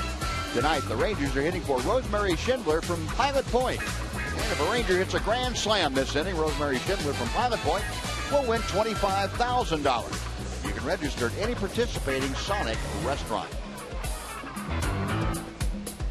Now, a 1-1 ball game. Rangers coming about here in the 6th inning. It'll be Rios, Beltre, and Rua. Rosemary, buckle your seat out there in Pilot Point. I think you've got a shot at winning $600. Alex Rios would love to touch one off here. It's been 41 ball games since he has hit one. And that one's foul off to the right, 0-1. Rios tonight has doubled. That came about 4 feet from getting out of the ballpark. He's also grounded to second. Down on the count now to Guthrie at no balls and 2 strikes. Rangers a run on 6 hits tonight. The Royals a run on 4 hits. Royals with the only defensive miscue. Salvador Perez looking at his catcher's glove. How in the world did that thing escape me? The foul tip in and out of the glove.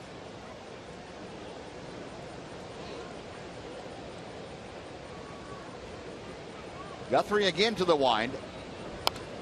And another foul ball. And Guthrie keeps pumping strikes, and Alex keeps fouling them off. 78 pitches now for the Royals right-hander here in the 6th inning.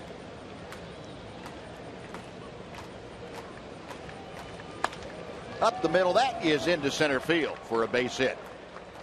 He finally got a pitch down and out over the plate that he could handle, and Alex aboard with the leadoff single.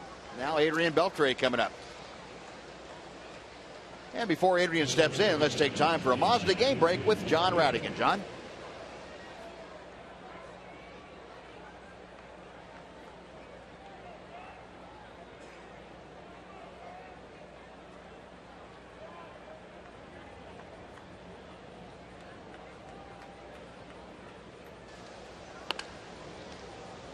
Thank you, John. Well, the AL West will show you the Angels with that 4.5 game lead over Oakland. They swept Oakland in a 4-game series, and that opened up that advantage. Rangers, by the way, eliminated over the weekend. third earliest as far as numbers of games in the season they have been eliminated in their history. But I don't think that comes as any surprise to folks that have followed the Rangers this year with all the problems that have occurred. And what do they say? Unless you experience the bad, you can't really like the good. Well, we're going to know what the good feels like next year, because we've had the exact opposite this year. Exactly right. We're definitely going to not take it for granted next year. Beltre staying alive, fouling that last pitch off. Adrian 1 for 2, a single his last time up. Got Alex Rios at first here in the Sonic slam inning. A 1-1 ball game.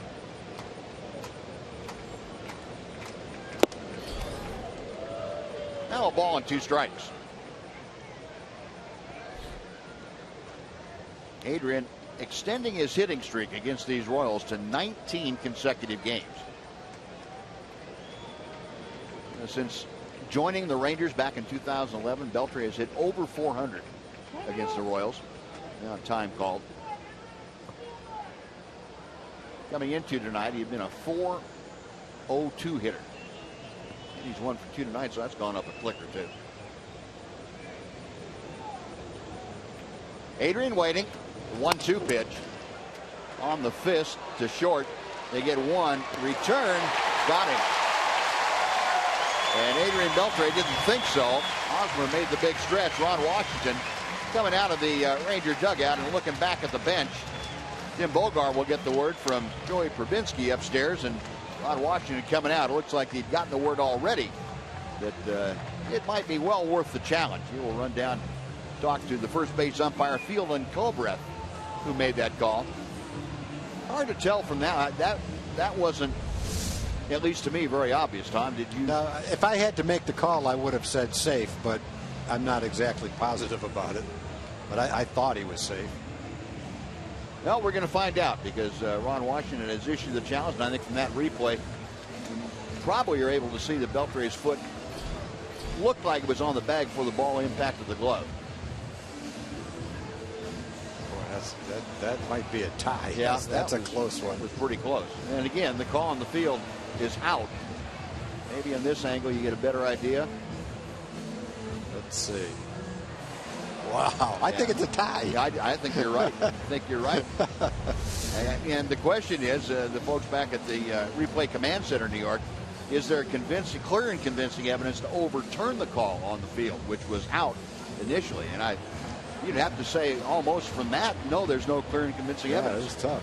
I guess if it's a perfect tie, then the runner's safe because the ball didn't get there before the runner. But it's pretty tough for us to know whether that was a perfect tie or not. This would be an interesting call. Rob Drake, the home plate umpire, along with the crew chief and first base umpire, Fieldin Colbreth, and he is out at first. We're going to rule that out, and I've got to think that call is going to stand, not be confirmed. Yeah. It does stand. Yeah, I think so too. Which means there wasn't clear and convincing evidence to overturn the call, but they're not sure there was clear and convincing evidence to go the other way either. So the call stood as made on the field. A minute and 14 seconds for that rather lengthy review, and here's the determining factor. Awfully close. Yeah, I think if he was called safe and Ned Yost went out, the safe call would have stood too. Yep, I think you're right. Well, for the Royals, their third double play turned to the night. Turned 3 last night, 3 tonight. Ryan Rua up there now with the bases empty and 2 outs. And a check swing on the breaking ball. 2 balls, no strikes. Rua, a single to center field his last time. He's 1 for 2 tonight. Well, he had a rip at that. 2-1. Good sinker. He was right on that ball. It just sunk underneath his bat. Chevy pitch tracker showing you the not only the location but the pitch breakdown. 43% fastballs only. Chopper to third, deep behind the bag. Moustakas, long throw, and he got it. Takes a pretty good size arm to make that play, and Moustakas did it. No runs a hit, nobody left for the Rangers. The double play took care of it. After 5.5, we're deadlocked at 1.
Buy your Texas Ford dealers. The Ford Summer Spectacular Sales Event. Now playing at a Ford dealer near you. Now we go to the bottom of the 6th inning. Derek Holland back to the hill. Holland has allowed the 1 run on just 4 hits in 5 very impressive frames. He has struck out 3, has not walked a hitter. He will face the top of the order, Nori Aoki, to lead things off. Aoki had a looping double down the left field line to drive in the only Kansas City run tonight. That was back in the 3rd inning. Holland doing a good job after that of stranding Aoki at second. A ball and a strike now after that vicious swing by Aoki. Most of the time you say he's just a slasher, but that was a little more than a slash.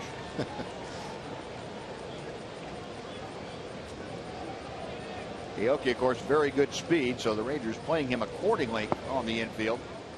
Adrian Beltre up in front of the cut of the grass, and even the second baseman, Rougned Odor, cheating in toward home a little bit to cut down the chance of Aoki dragging a bunt toward him.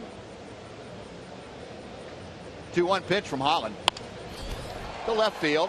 Rua playing shallow. It's going back. It's over his head. And that is going all the way to the wall. Aoki to second will stop there. The Rangers have the alignment in the outfield well around to the left, but shallow. And Aoki showing you a pretty good pop as he drove it over Rua's head for the double. Yeah, I think more often than not, playing shallow is the way to go against Aoki. He gets a lot of infield hits. He slaps the ball around. The double that he got was just a little slicing jam shot to left field. And that one he hit pretty well. You know, occasionally he's going to get a hold of one and hit it like that, but more often than not, I think you're better off playing him in shallow. So a leadoff double. 5 hits tonight for the Royals, and 4 of them have been doubles. And now we're going to get Gerard Dyson. Gerard Dyson in as a pinch runner for Nori Aoki. Dyson with his great speed out there at second, carrying the go-ahead run here in the 6th inning.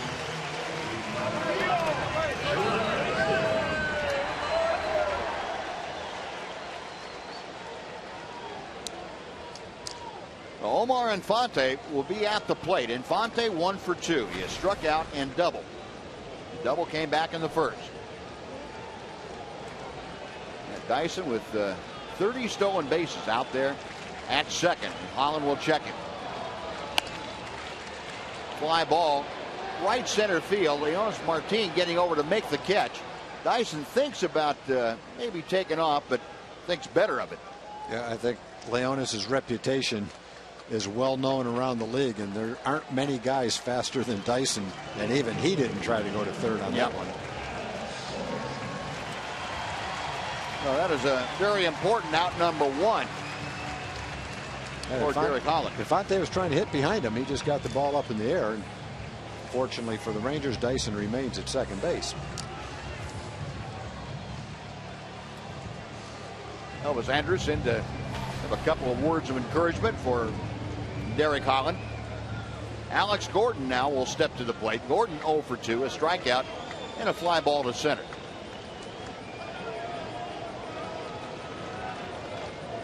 Gordon hitting at .279. Didn't want to do it. The slower of the two Holland breaking balls had him out in front. 0-1.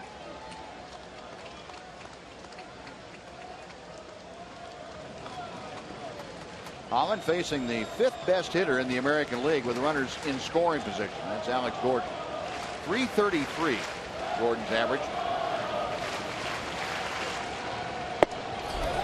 Didn't want to do it. Did he do it? Yes, he did. Marty Foster down at third rings that right fist up. And it's 0-2. Well, Tom, you mentioned last time up Alex Gordon. Holland worked him over. He has really worked him over again. He has. He's firing a fastball up and in with good command and off-speed pitches down and away. And Gordon's swinging the bat well right now. He's in a pretty good groove, but Derek's pitching him tough. Now the 0-2 offering. Dyson going to third. The pitch is swung on a miss. The throw is low. Dyson steals third, but Gordon strikes out for the second out of the inning.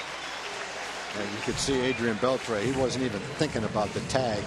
He was going down like a catcher and making sure that ball didn't go into left field, because Kaylees got rid of it quickly, but the ball was going to bounce. And you try to catch that ball and make a tag, and it goes into left field, and the go-ahead run scores.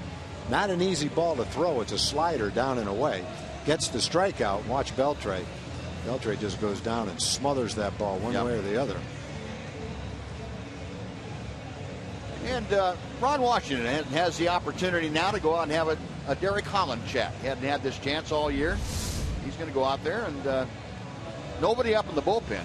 So this is a visit from the skipper to renew his acquaintance with Derek Holland. I think they're probably talking about Perez is the next hitter, Hosmer's the hitter after that, and how you want to pitch to Perez, right-hand hitter, Hosmer a left-hand hitter. I don't think it's one of those, Buzz, where Wash has one of those severe messages for Derek. No. But it's unusual, because usually he's not the one that goes out and has that type of a conversation with a pitcher. Maybe you just have been missing that. Yeah. So I'm going to take this one, Mike. Now we'll see what they came up with. Salvador Perez, the hitter. Perez is flied to left and grounded to second. Now Gerard Dyson coming down the line from third, and the first pitch is on the inside corner for strike one. Perez, a big night last night. Had the 3 runs driven in, home run and double. .267 his average. Holland reading the signs. The left-hander's ready. Nasty breaking ball down and in, and very quickly Holland with an 0-2 advantage in the count.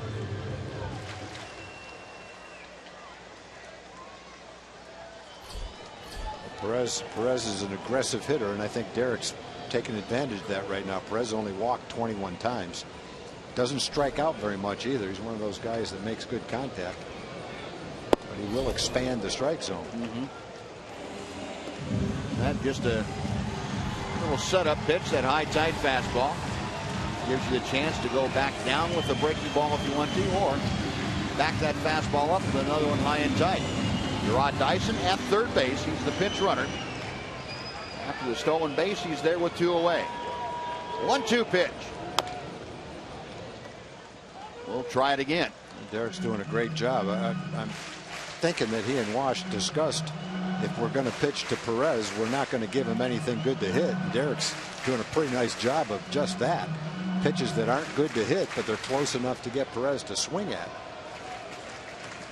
There they are. Nothing really near the strike zone, but he still swung at several of them. This one popped foul back our way, and the count remains a ball and 2 strikes. Another fastball that's well up and out of the strike zone. He's throwing the breaking balls down and almost in the dirt, and the fastball's up and out of the strike zone.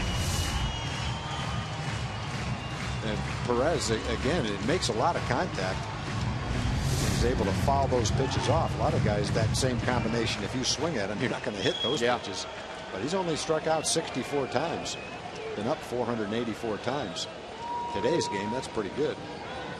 He hammers that one high and deep, but foul. And I mean deep and foul.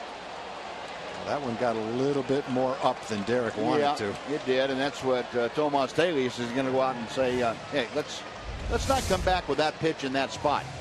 The ones, fortunately, it was in enough to where he pulled it foul. But you see, number 4, that's the one he got him to swing at that was way down and out of the strike zone. I think right now, 1 ball and 2 strikes. You can almost bounce it in there. You have to be careful, though, with man on third base. If you do bounce it, you may get him to swing, but Taylor has to be able to catch it. Still 1-2. Holland set again. And another foul ball. He's showing you that he can make contact on a lot of different pitches. There's a lot of difference in the location of the pitches he's swinging at, up around his eyes and down around his shoes. And he's not just slapping at the ball to make contact. He's taking huge swings. Well, and the more you get a hitter to swing like this and foul balls off, the more you can go out of the strike zone even worse. And maybe a changeup down and away might do it. Look out, folks. Boy, that a vicious line drive back into the seats. Well, the breaking balls have all been in. A changeup down and out of the strike zone, tailing away and outside might just get the job done. He got Perez out the first time up with a changeup away, hit a little ball off the end of the bat to left field. Well, the 9th pitch of the at bat is coming up to Perez. A count of 1 ball and 2 strikes. Holland sets. To left field, Ryan Ruar coming in a step or 2, makes the catch, and that will do it. Good job of working around the leadoff double by Derek Holland. We have finished 6th in Kansas City. The Rangers won and the Royals won.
Tonight has been outstanding. His first foray into the major league level this year, and boy, he has changed speeds effectively.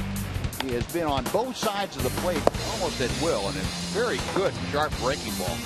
He has kept the Royals at bay pretty well here tonight. Yeah, I think most times, Buzz, when a guy has missed 5 months of the season and pitched decently, you would say, well, for his first time out, I think you have to be pretty happy with that. That you can't even say that for this outing. That's mid-season form. You're right. In our fourth game, Simon, we'll show you that. A run on 5 hits for Kansas City. A run on 7 hits for the Rangers. Holland, no walks, 89 pitches with 4 strikeouts through those 6 innings. So he has been solid. And Jeremy Guthrie has been solid, too. The Rangers have had a couple of opportunities. They haven't been able to cash in. But Guthrie going to work. Adam Rosales leading off the Rangers 7th. And he takes a strike. 1-1. Defensive changes. Gerard Dyson stays in the ballgame and plays in center field now with Lorenzo Cain moving from center over to right. Rosales 1 for 2 with a single. Last time up and lined sharply to left field. A ball and 2 strikes. Adam at .321 is season average.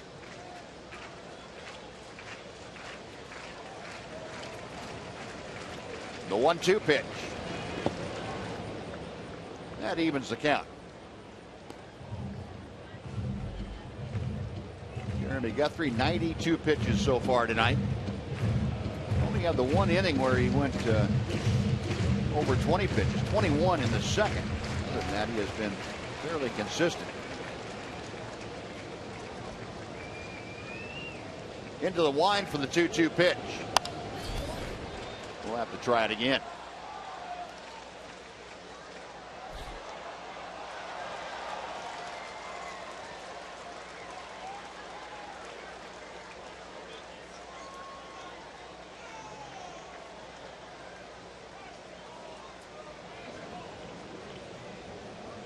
Rosales pinwheeling that bat around as Guthrie goes into the wind. Another 2-2.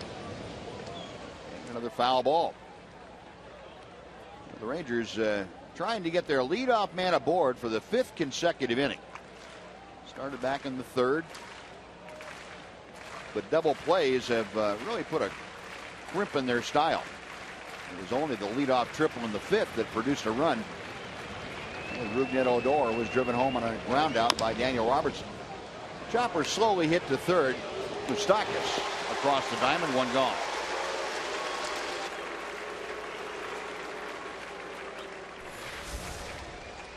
Folks, a reminder that fans attending the Friday night game this Friday at September the 5th against the Mariners will be treated to a post-game fireworks show set to music from the Star Wars movie series. This is the second to last fireworks show of the season, so make sure you're on hand to see it. $15 tickets in the upper reserve sections are available at TexasRangers.com/specials by using the coupon code fireworks. A great bunt by Taylor, and he is going to be aboard. Taking that opportunity with Moustakas playing way back. And Taylor is dropping down a perfectly placed bunt for the base hit.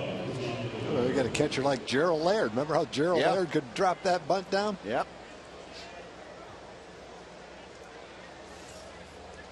So Tomas Taylor with his first hit of the night. Watch this. Bunted that like he's a middle infielder. He did. He might have been taking some pointers from Leonis Martin. So 1 on, 1 out. Rougned Odor goes after that first pitch, drives it to right field. That ball's hit pretty well. Cain back on the track and makes the catch. I'll tell you, the last 2 nights, the Rangers haven't scored many runs, but they've hit a lot of balls just like that. That in some ballparks, they'd have a little bit more to show for it than in this ballpark. But there's been 3 or 4 balls hit to left field that didn't quite get out. Odor hit that ball well. If he hits that ball in Houston, it's a home run. Yeah. But here it's just to the middle of the warning track. The Rangers made much better contact than the amount of runs that they have to show for it. Oh, 2 gone now with Taylor still at first. Daniel Robertson 0 for 2. A couple of ground outs tonight. Guthrie missing low and inside for ball 1.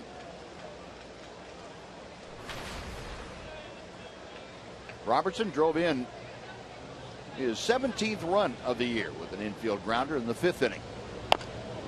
High chopper to first, but right near the bag. Hosmer has the steps on first, and that'll do it. Rangers get the bunt single, but strand a runner. It's 7th inning stretch time in Kansas City with the Rangers and Royals deadlocked at 1.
It's time for a Coors timeless moment. This date in history back in 1986, Astros and Cubs combined to use a Major League record 53 players in one game.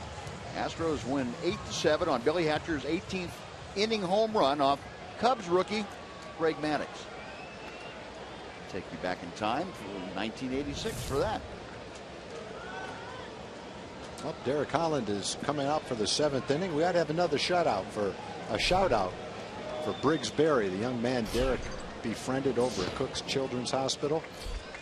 A guy that has impacted Derek in a very positive way. Derek wrote Briggs' name in back of the mound. He's got his name on his shoe. Briggs and his family are watching from Cook's Children's Hospital tonight. And I know that. Deep right field. Back is Robertson. One hop and off the wall for Hosmer. And he will go into second with a slide. I'm just going to finish up by saying I know that Brooks is on Derek's mind every inning of this game. So hopefully this game is going to end up with Eric Hosmer right at second base. And that's this inning, but Eric Hosmer right at second base, just like Dyson ended up at second base in the 6th inning. He got a fastball to hit right near the middle of the plate. Put a great swing on it. What a way he swung at that. See why they pitched to Perez last inning when he ran on third and 2 outs. It was a great move, wasn't it? Now Mike Maddux out to talk to Derek Holland now to settle him down, get him back in the focus of how they want to pitch to Billy Butler, and also give the bullpen an opportunity to get a little further along in their loosening process. And while we have a moment, why don't we show you tonight's AT&T fan photo selection. We appreciate you all sending your photos in tonight. This comes from Sarah. Appreciate it. Great photo, Sarah. We encourage all of you to tweet your photos, hashtag Southwest Fan Photo, and we will select one for each ball game that's left this season on Fox Sports Southwest. And again, our thanks to the folks at AT&T for making this part of our nightly affairs here. Well, Billy Butler steps in. We got Hosmer at second with nobody out. Butler 0 for 2 tonight, a pop out and a strikeout. He struck Butler out in the 4th inning on 3 off-speed pitches. Last 2 of them change-ups that he swung and missed at. I got him to swing and miss an off-speed pitch right there.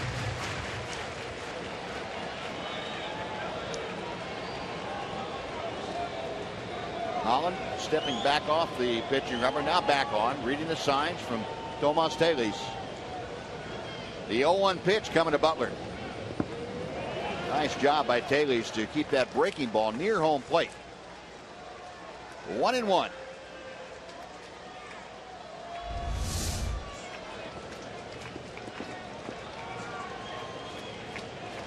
One of the fundamentals that Tomas Taylor is very good at, keeping Hosmer at second base. Hosmer representing the go-ahead run here in the 7th inning. A 1-1 ball game. And Holland hits the inside corner. Good fastball. Still throwing hard, getting close to 100 pitches, still pumping it in there at 93 miles an hour. 94 pitches for Derek. Michael Kirkman and John Edwards. Kirkman, of course, the left-hander, just purchased from AAA Oakland, or AAA Round Rock. 1-2 pitch. Another ball in the dirt. Well, the next couple of hitters are right-hand hitters, and then Moustakas and Dyson are both left-hand hitters. And Wash had said he wants to try Michael Kirkman in that specialist role, coming in to get left-hand hitters, and that's why he's up right now, with the eye on those two guys. 2 balls and 2 strikes. Holland with a very important at-bat here against Butler. Got that pitch up a little bit, and Butler had a rip at it. With a high changeup.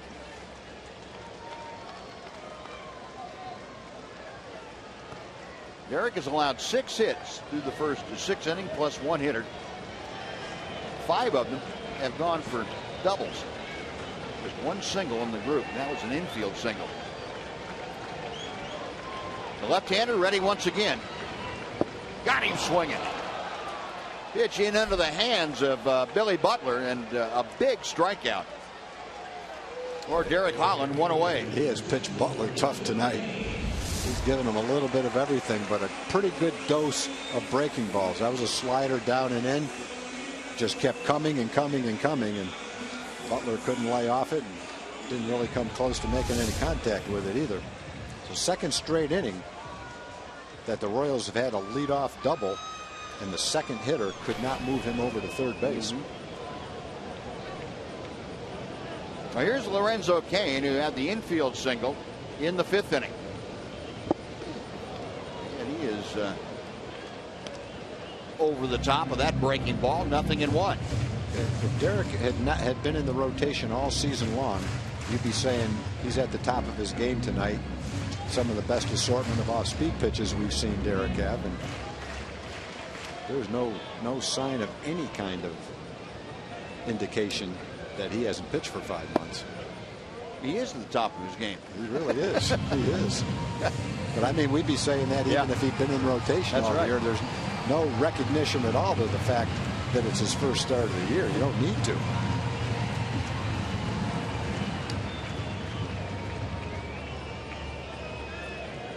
One ball, 1 strike. Cain waiting. Hosmer the short lead at second.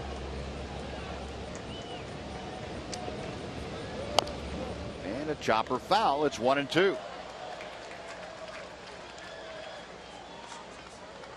Derek able to get ahead with the off-speed stuff, and as he did with Billy Butler, that opens up all kinds of possibilities. The fastball and another breaking ball.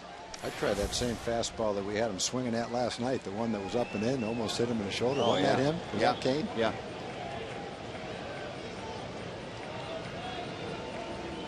1-2 pitch. Well, he tried. A little bit off the plate inside. 2-2.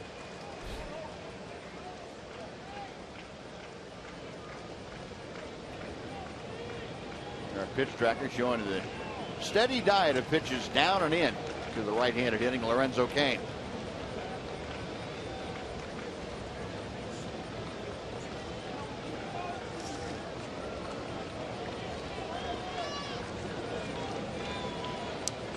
Holland peering in for the sign from Tomas Taylor. Left-hander sets a check of second. Got him swinging. Good sharp slider, back foot slider that time, and that is strikeout number 6 for Holland. Well, the last inning and 2/3 has been a masterful job. Derek's got one big out to go to really get out of this inning. But a pitching in a clutch situation, a tie game, 7th inning, man in scoring position, good hitters at the plate, and he just has not made a mistake to Kane. Every pitch down where he wanted it to be, and Kane couldn't lay off it. Put the finishing touches on 2 pretty nice innings if he can get Escobar right here. Now Escobar, right-handed hitter, is 1 for 2 tonight with a double. Mike Moustakas, a left-handed hitter in the on-deck circle. So I would hate to take anything away from the aggressiveness that Derek's showing by trying to be cute with Escobar. And what I mean by that is trying to pitch carefully to him. Well, I don't think Derek is going to pitch carefully to him at all. He's going to go right after him. Well, I think if he pitches the same way to Escobar that he pitched to Salvador Perez, he'll be in pretty good shape. Escobar is the same kind of hitter. He doesn't walk, he doesn't strike out. You can get him to expand the strike zone, especially in this kind of a situation where he's going to be aggressive. You make the same kind of pitches, you'll probably get him to swing at him just like Perez did. Nope, I was wrong. Yeah, he wanted to.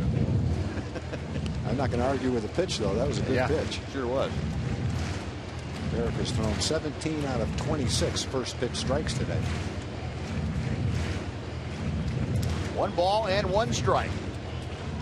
Eric Hosmer out at second base after the leadoff double. 2 strikeouts later, he is still anchored at second. Alcides Escobar, the shortstop, up there. The 1-1 pitch coming from Holland. Skied to right center field. This one playable is Leonis Martin. Calls off Daniel Robertson, makes the catch, and Derek Holland again. A great job of working around a leadoff double. Strands another Royal hitter. To the 8th we go, tied at 1.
How about Derek Holland giving up the 2nd straight inning a leadoff double? He strikes out Billy Butler. He strikes out Lorenzo Cain. He gets a harmless fly ball off the bat of Alcides Escobar. And Derek Holland showing you a little emotion. He should.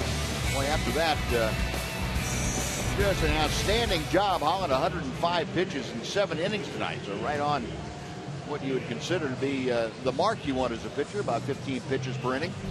I think what he'd be saying walking off is, that one's for you, Briggs. Yep. Yeah, you got 6 strikeouts. 3 of them came after those leadoff doubles. 105 pitches, 70 strikes. The Royals were 1 for 11 with men in scoring position. Well, it'll be the top of the Ranger order to face Francisco Bueno, left-hander, and first ball swinging. Leonis Martin grounds out for second. So 1 pitch and 1 away. And let's take time here for a Mazda game break with John Radigan.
clients, family, and friends in a relaxed, climate-controlled environment.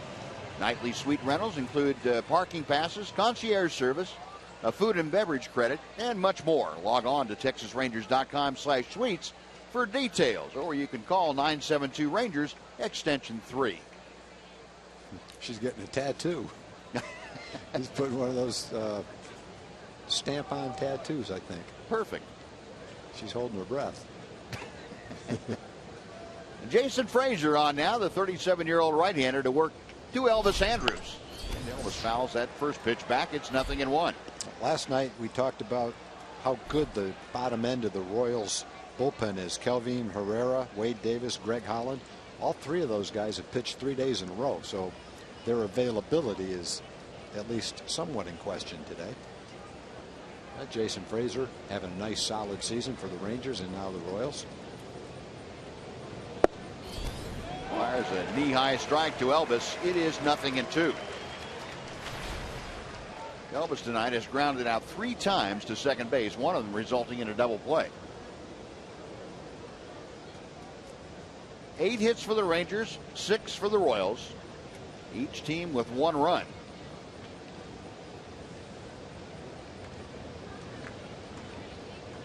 Elvis a .264 average as he waits. Kind of a defensive hack right there. That ball wasn't going to go too far if he made contact with that thing. Still 0-2.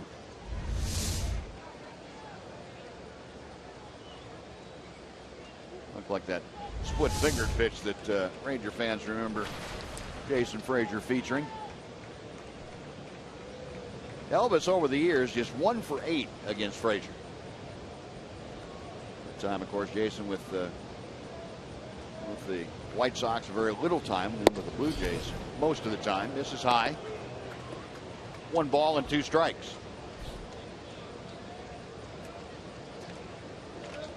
Crowd of just over 19,000 on hand here tonight. 19,435. Fans here in Kansas City starting to turn out a little better fashion as the Royals have stayed in the race. There's a little looper out into shallow center. Infante on the run, able to reach up and snag it. Well, Elvis's bid for a Texas League base hit taken away from him by Omar Infante. Yeah, just hung up a little bit too long. Gave Infante a chance to get underneath it.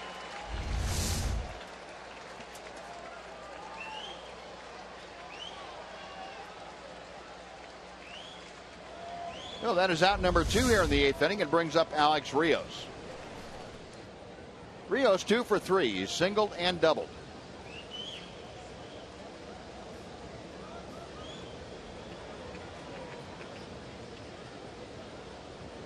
Frazier's first pitch to him. A little bit high for ball 1. Alex 0 for 5 against Jason Frazier in his career. Because they were teammates, 3 different teams. Blue Jays and then the White Sox and of course now the Rangers. 1-0 pitch. 1-1.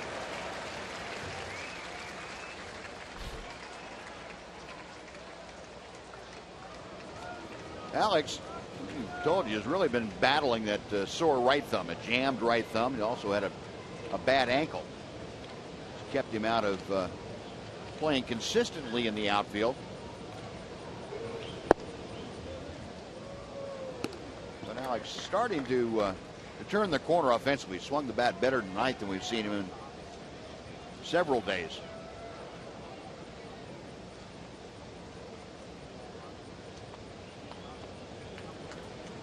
Ahead of the count here, 2-1.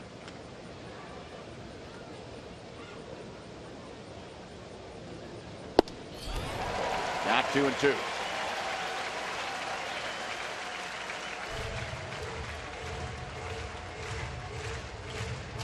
Jason Frazier, the Chicago native, his 4th major league team.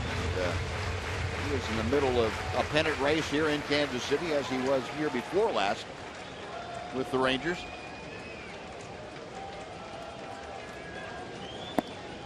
3-2. Rios trying to get aboard here in the 8th inning with 2 outs. Adrian Beltre will follow, and hopefully for the Rangers hit this inning. A 1-1 game. Royals have been playing a lot of low-scoring games. They've not been able to attack the run column very effectively. Payoff pitch to right field, a base hit by Infante. Now Rios with a 3-hit night. He's aboard with his 2nd consecutive single, and that will indeed bring up Adrian Beltre.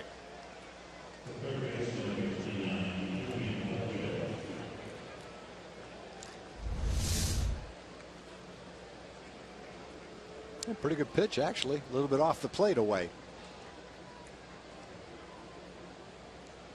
Shot we had of Alex Rios down there at first, taking that tape off and the padding off. You can see the grimace on his face. That ball off the end of the bat probably stung him. Yeah, it vibrates for sure. Handle or the end of the bat. He's looking at it. Yeah. Trying to play through it, but he feels something every time he swings, unless he hits it right on the sweet spot of the bat. Then you don't get any vibration. That thing's probably not going to go away until the winter time, is it? No. It'll probably be a month after the season before he doesn't feel anything in that. It probably hurts a little bit, even if you take a practice swing and don't even make any contact. Got as much padding on there as you can have and still be able to feel the bat. Well, here's Beltre. Rios at first, the go-ahead run here in the 8th inning. Beltre tonight 1 for 3 and a 4th inning single. Other than that, has struck out and grounded into a double play. Rangers now with 9 hits against the Royals trio of Guthrie, Bueno, and Frazier.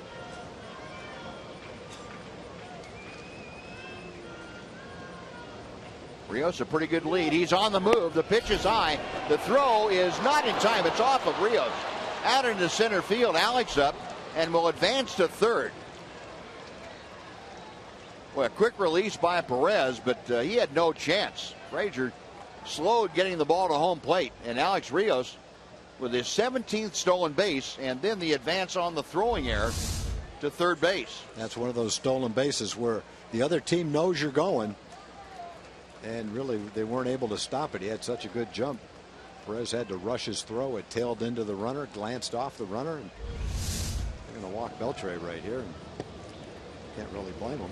Yeah, what that stolen base did was basically take the bat out of Beltre's hands. And that's the chance you take. Yeah, and you know you've got the other situation. Adrian is going to have to get an extra base hit with the outfield playing deep. It's been tough to hit a home run, and so you take your shot at trying to get a man into scoring position, right. Give Ryan a chance to go ahead and get the go-ahead run home. Yep. So Beltre, the intentional walk. Rangers now runners at the corners for Ryan Rua. Ned Yost, his coaching staff, keeping an eye on things. I guess, Buzz, you could look at it this way. Would you rather have Ryan Rua hitting with men on first and third, or Adrian Beltre hitting with a man on first? Yeah, with 2 outs. As good as Adrian is, yeah. I think I'd still go with first and third. Right. Yeah, at least when you get a runner on third, you got a chance for a wild pitch or something crazy to happen. Yeah. And get you a run home. Ryan's got a base hit in the ball game. He's been swinging the bat pretty well. Takes that first pitch, a slider that stays high for ball 1. Yeah, Ryan 1 for 3, had a 4th inning single. Other than that, has grounded out a couple of times.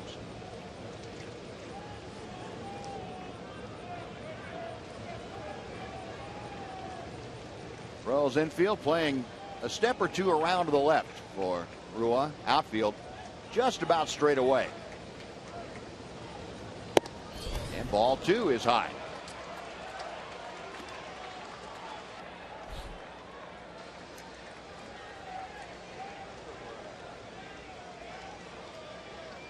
Rua with the average at .222 as he faces Frazier.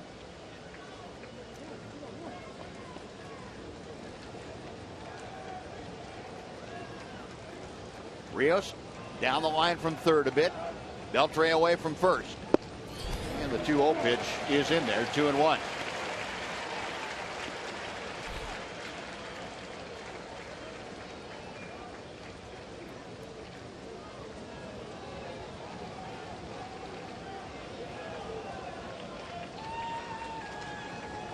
Frazier up on top, reading the signs from Salvador Perez. Rua waiting, the 2-1 pitch. Oh, he had a hanging breaking ball to work with and fouled it back. And a good swing on it. If he made contact, he would have shot that thing right out to right center field. Yep. Like. Well, he's seen his fastball, he's seen his slider. I don't know if he's seen his splitter yet, but might see it right here. Crowd at Kauffman Stadium on their feet, trying to implore Jason Frazier to get the job done here. Rangers trying to untie this game. It's 1-1 with runners at the corners and 2 outs in the 8th inning. Frazier sets. Called strike 3. Rua caught window shopping as Frazier painted the outside corner. And the Ranger threat comes to an end. No runs, a hit, an error, and 2 men left after 7.5. 1-1 the score.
The bottom of the 8th inning, and Ryan Rua probably thinking over that last at-bat that he had against Jason Frazier. This was the 2-2 pitch that home plate umpire Rob Drake called strike 3 on Rua. Well, there's going to be a lot of hitters that take that pitch and they're upset with the call by the umpire. It's one of those borderline pitches. It's close enough technically to be called a strike, right near the corner.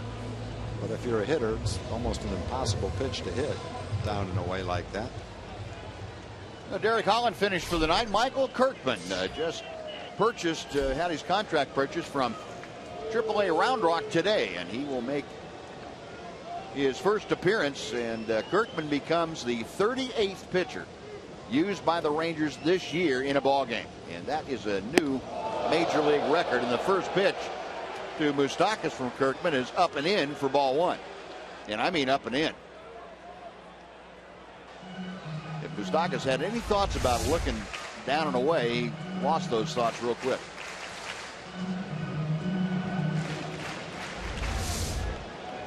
27-year-old Michael Kirkman from Lake City, Florida. On with another chance for the Rangers. 1-0 pitch to Moustakas. That ball's hit deep down the right field line, but it is hooking and going foul.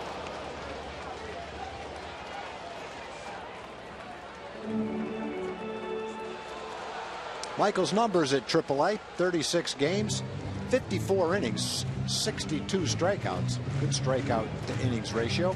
Opponents only hit .240. And again, we mentioned that Michael had become very adept at getting left-hand hitters out, and Ron Washington wants to look at him in that role. Tried to throw the breaking ball, never got down into the strike zone.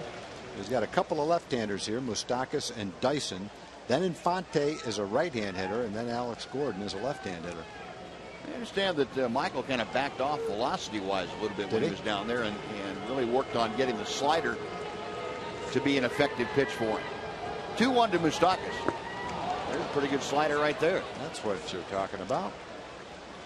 Michael, you remember, he's been up and down with the Rangers for the last parts of the last 4 years, and always a guy that threw in the 94 to 96 range, but not with a lot of command. And apparently the word was he's backed off to 91, 92, and really focused on getting the slider down and away to left-handers. The 2-2 pitch. Softly into right. That is going to fall for a base hit, and it takes a bounce to the right. So Robertson now coming up, throwing to second, not in time.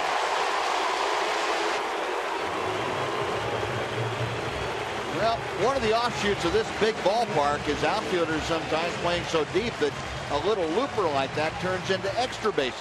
It's the third straight inning that there's been a leadoff double. The fourth straight inning there's been a leadoff hit. That looked like he's trying to throw it down and away, and the breaking ball stayed down, but a little bit more toward the middle of the plate maybe than Michael wanted it. Not a hard hit ball. He just kind of golfed a little lob shot down the right field line, but turned out to be pretty effective. Terrence Gore now, a speedy outfielder just called up from Double-A today, has come in as a pinch runner. It's his major league debut. And Gore going over to talk to Rusty Kuntz, the first base coach for the Royals. Well, this is why Gore is in the big leagues right now, because of his speed. He stole 68 bases last year in A-ball, so he can run. Maybe get a little bit too anxious, we'll pick him off. Get a chance to run back to the dugout. Now, Dyson is going to be up there, and you would imagine Dyson is going to be asked to bunt. You got both cornermen for the Rangers playing in, Beltre and Rosales. Left-hander versus left-hander. Kirkman a couple of looks at second. And Dyson bunts that foul. It is 0-1. In both the previous innings after leadoff doubles, the next hitter flied out to right or struck out, and the runner stayed right at second base. So see if Michael can accomplish that. Get Dyson and leave that runner at second. And this overall the fourth consecutive inning that the Royals have had their leadoff man aboard. So far the Rangers able to dodge the bullet. Derek Holland getting the job done in previous innings. Kirkman 0-1 pitch. And that is a strike. Dyson looking that into the glove of Tomas Teles. And he's down on the count now and 0-2. No doubt that's a strike. Now Beltre at third will back up, but Adam Rosales at first, not completely sold on the idea that Dyson won't try and drop a bunt down. Kirkman has the sign, a belt high set. Pulled on the ground. Rosales is going to third. The tag, he's out at third base. Wow. Great play by Rosales. Great decision and great throw to get the lead man at third. That's a play, I don't know, maybe you see it once every couple years where someone on the right side of the infield gets the out at third with a man on second. You're trying to hit the ball to the right side, but look where he's playing. In case he bunts with 2 strikes, he's playing in. It's a one-hop smash, and he fields it like a shortstop and throws it like a catcher, and he guns down a fast runner at third base. That's a great play. And we showed Adam in the pregame show making a couple of defensive plays last night. You can add that one to the list right there. Oh, a huge play by Rosales, and now Kirkman will deal to the right-hander Omar Infante with Dyson at first. Very definitely a running threat. That fielder's choice ground out, that makes Kansas City now 1 for 12 with runners in scoring position tonight. We mentioned just a minute ago that they had left the man on second after the next hitter hit after leadoff doubles. This time he didn't leave him at second. He ended up at first. They lost a base in that exchange. Yeah, they went backwards. Yeah, they were better off before that play even started. 1-0 the captain Omar Infante, who is 1 for 3 with a double. Dyson, the speedy center fielder, at first base. Kirkman, a couple of looks. Dyson on the move. The pitch is a strike. The throw is not in time. Well, Dyson, a good jump, a good read of Kirkman's move, and Dyson able to swipe second. They steal a lot of bases, and they don't get thrown out very much either. No, you got a big jump. Michael takes a little bit of a leg kick, and by the time he delivers it, even that quick, excellent throw by Talese had no chance to get Dyson. 31st stolen base for Dyson. Now Kirkman has to be careful, make sure that Dyson doesn't get a walking lead, because he's just liable to try and steal third and with one out. Back to where they started from. Yeah, man on second.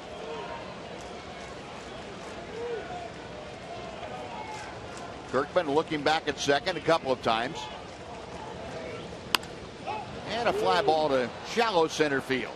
Ambling in, Leonis Martin. That is out number 2 with Dyson staying at second. That'll be Alex Gordon to face Michael Kirkman. And Kirkman stayed in to face the right-hand hitting Infante because Alex Gordon was the next hitter.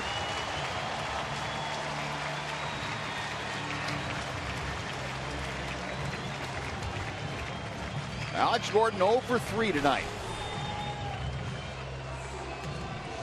He has been the guy that has produced the biggest hits for the Royals, especially in the second half of the season.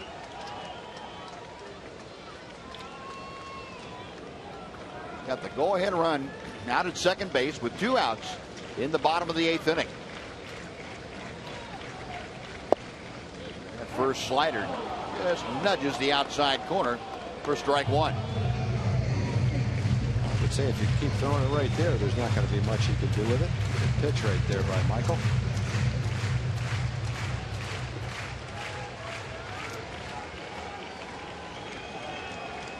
Gordon, 2 strikeouts, a fly ball to center. Awaiting the 0-1 pitch. Dyson going to third. And the check swing. He went around. It is 0-2. Dyson, the stolen base. They were not too worried about Dyson on that play. Adrian wasn't even going to cover third base. They weren't going to make a throw anyway. Their goal is forget the runner and get Gordon right here. Well, the last 2 sliders give you an indication of why Michael's been so tough on left-hand hitters. Gordon's an excellent left-hand hitter. He's made 2 great pitches to him. No balls, 2 strikes. Good try. Tried the third one, and that was in a position if he swung at it, they had no chance. Gordon able to lay off. 1 ball and 2 strikes now.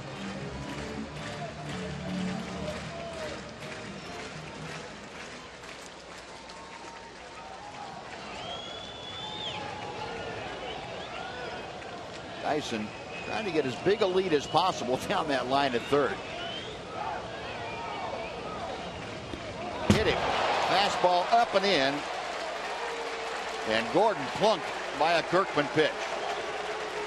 Well, you know what Michael is trying to do? He's trying to come inside after 3 consecutive sliders. And just got it too far in there. It looked like Gordon was pretty well locked in to looking away. And for Michael Kirkman, that's going to do it. He's going to depart now with the right-handed hitting Salvador Perez, the next hitter.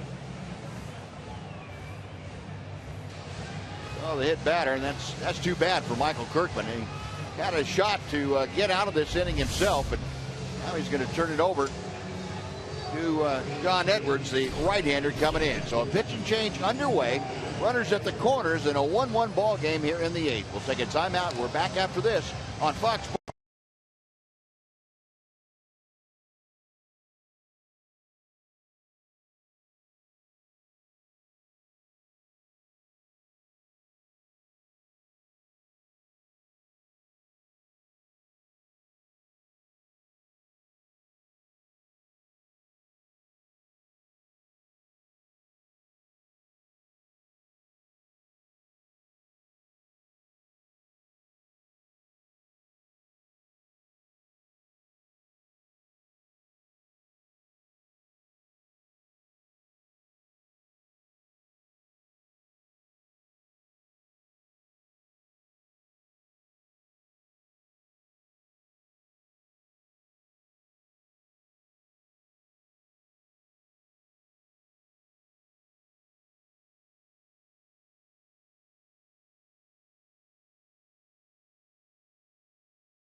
TNT Universe reminding you that Adrian Beltre of the Rangers taking on Jason Vargas and the Royals. Vargas a good year at 10-7 so far, and of course Adrian Beltre a great career against these Kansas City Royals, 402 in a Ranger uniform.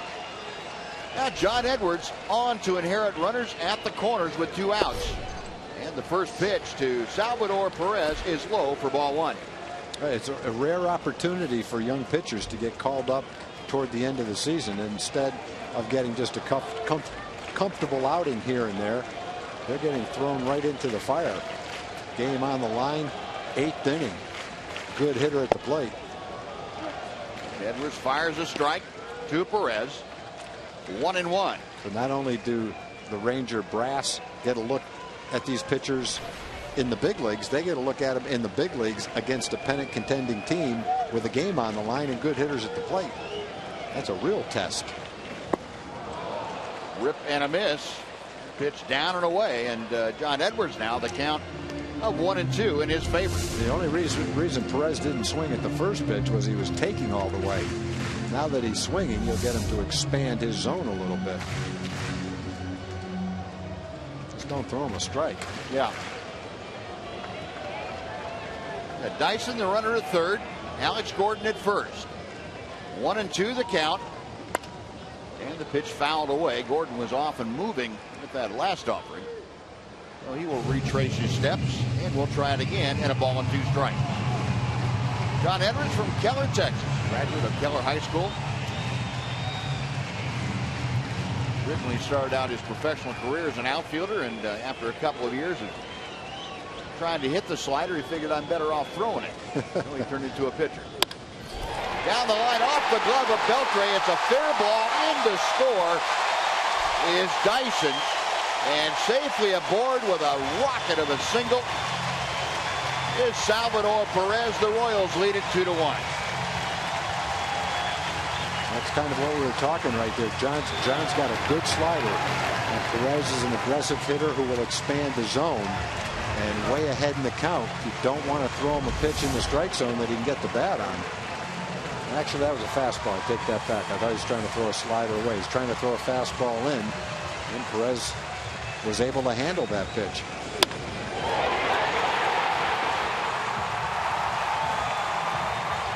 96.5 miles an hour coming off the bat, and Beltre reacted to it, but that ball by him before he could get leather on it, and the momentum just carried it out of his glove and gave the Royals the lead now. It's 2-1 Kansas City. Eric Hosmer with runners at first and second, still 2 outs. Takes an Edwards fastball for strike 1. Osborne a double in 3 trips. That double led off the 7th inning.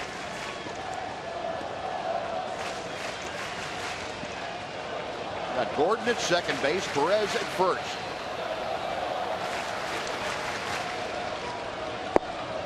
And he drops a slider in through the back door.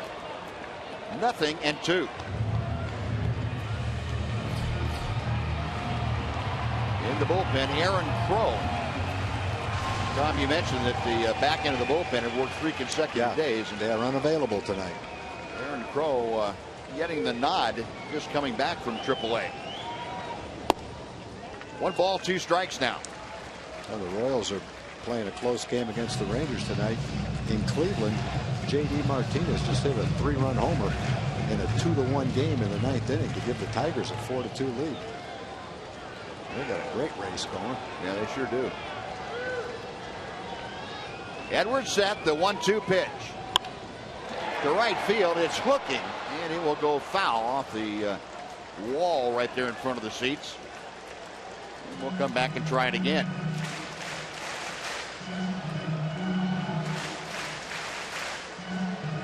John Edwards, the big right-hander, goes 6'5", about 230 pounds, trying to get the final out of this 8th inning.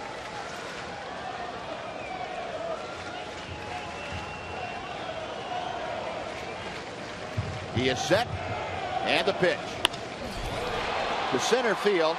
Leonys Martin back with a lot of room out in Death Valley. That'll do it, but the Royals take the lead. They get a run on 2 hits and strand 2. We're going to the 9th inning. Rosales, Telis, and Odor. 2-1 Kansas City.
Of the ball game, leading off the 5th inning, Rougned Odor shot one by Alex Gordon, freaky fast, and smoking it around to third in with a slide.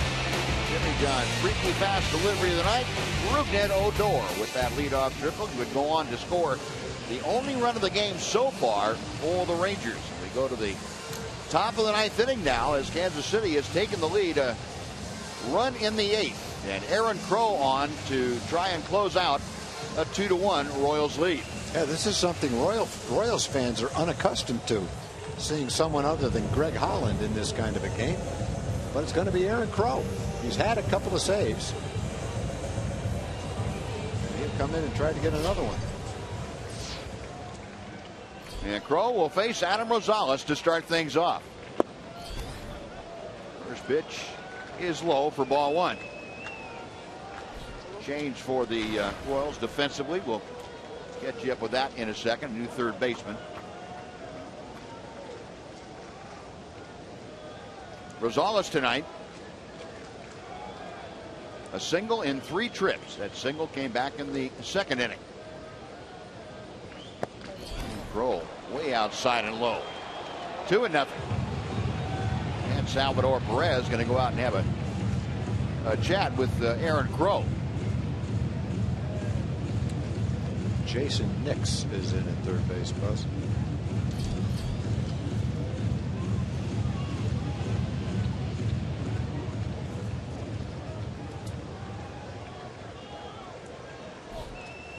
Rosales 1 for 2 in his career against Crow. Hitting in a hitter's count here. The 2-0 pitch. He popped it up. Out behind second base, the shortstop Escobar makes the catch. And Rosales is out number 1. That helped him out a little bit there. Yeah. 2-0. He's aggressive, looking for a fastball to drive, and been just a little bit high. The 1 gone, and now Rougned Odor will come up.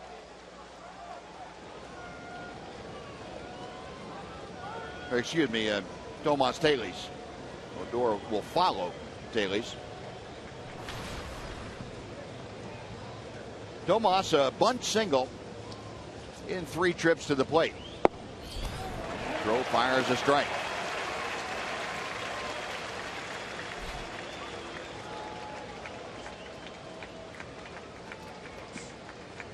Aaron Crow, the 27-year-old right-hander, University of Missouri product. 0-2.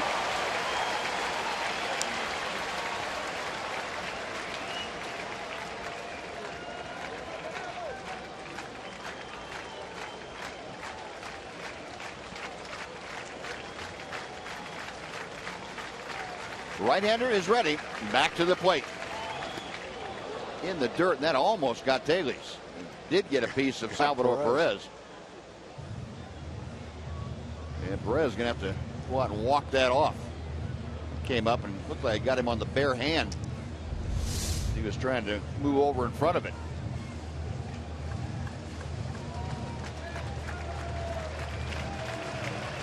Yep.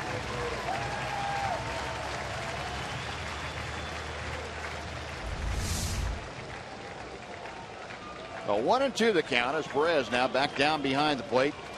Flashing out the signs to Crow.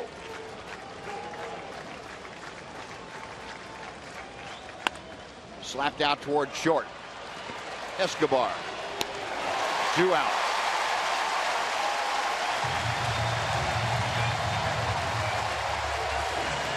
Well, Crow gets a pop out, a ground out. Rangers now down to their final out. And Rougned Odor will try and keep things going here in the 9th inning.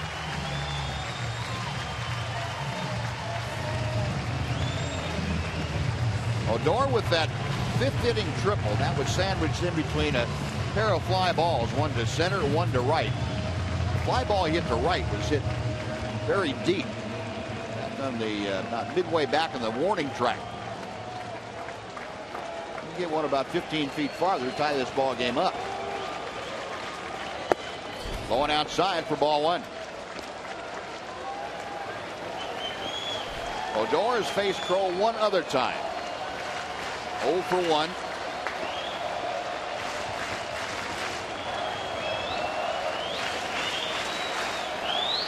Crowd of 19,000 plus standing at Kauffman Stadium.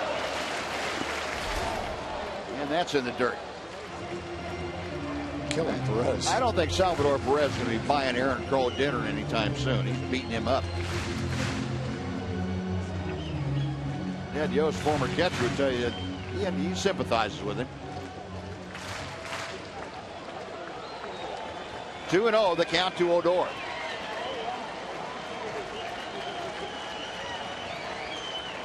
Crow sets. And fires a strike. Like Rougned taking all the way, and Crow took something off to get it over.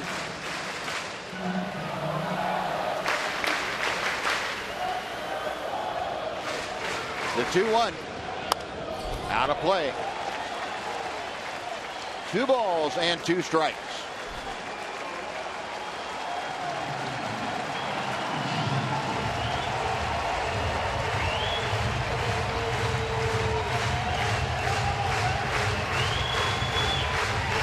Ranger fans harkening back to 2 and 3 years ago about how much fun September baseball was. Hearing the folks here in Kansas City going through it. There's a base hit to left field by Odor. Crow came in with a breaking ball, left it up, and Odor slapped it through the hole. And the Rangers now have the tying run at first with 2 outs. And Daniel Robertson, the scheduled hitter, is going to be called back. He kind of hung that breaking ball right down the middle of the plate. And with 2 strikes, Odor not trying to pull the ball. He's just trying to make some contact. Looked like he shortened up his swing a little bit. He has a fairly big swing for a little guy. And generally, he's trying to smoke the ball. But that time with 2 strikes, looked like he had a little 2-strike approach. Good job. Luis Sardinas is going to be up as a pinch hitter. And Sardinas coming up from Round Rock, swinging a hot bat. He has been scalding, as a matter of fact. Well, just like the young pitchers are getting a chance to pitch with the game on the line. The young hitters just called up.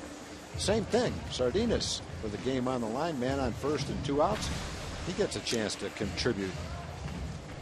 Dave Island, the pitching coach, out there to talk to Aaron Crow and Salvador Perez to fill them in on what they know about Sardinas. Ron Washington going with the hot hand.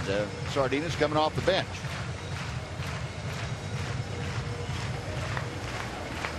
Luis up there, the tying run at first. He represents the go-ahead run here in the top of the 9th inning.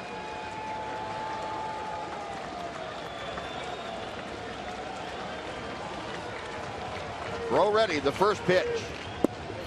In at the knees for strike 1. Sardinas with multi-hit games in 5 of the last 7 outings that he had with Round Rock. He had a 379 average.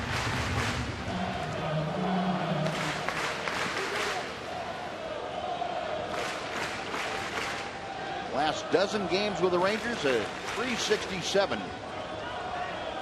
The 0-1 pitch. 0-2.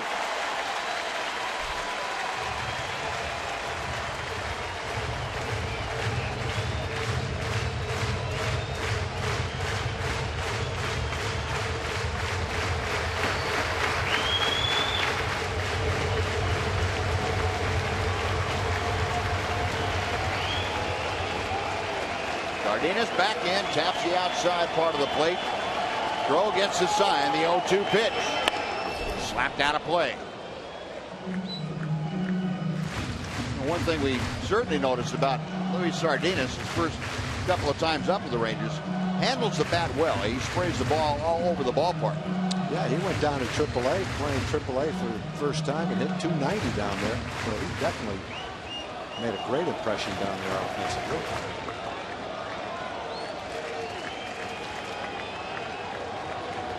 Crow sets again.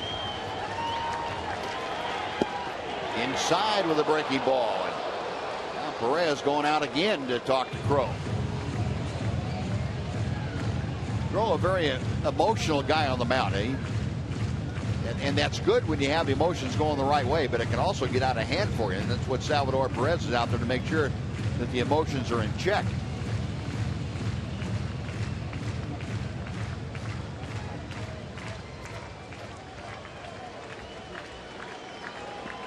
Now we're set to go, and a ball and 2 strikes.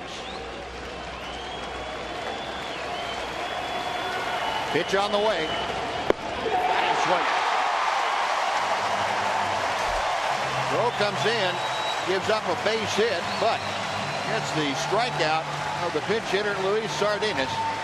And he closes out the ball game as the Royals win this one 2-1. And they have captured the first 2 games of this series against the Rangers.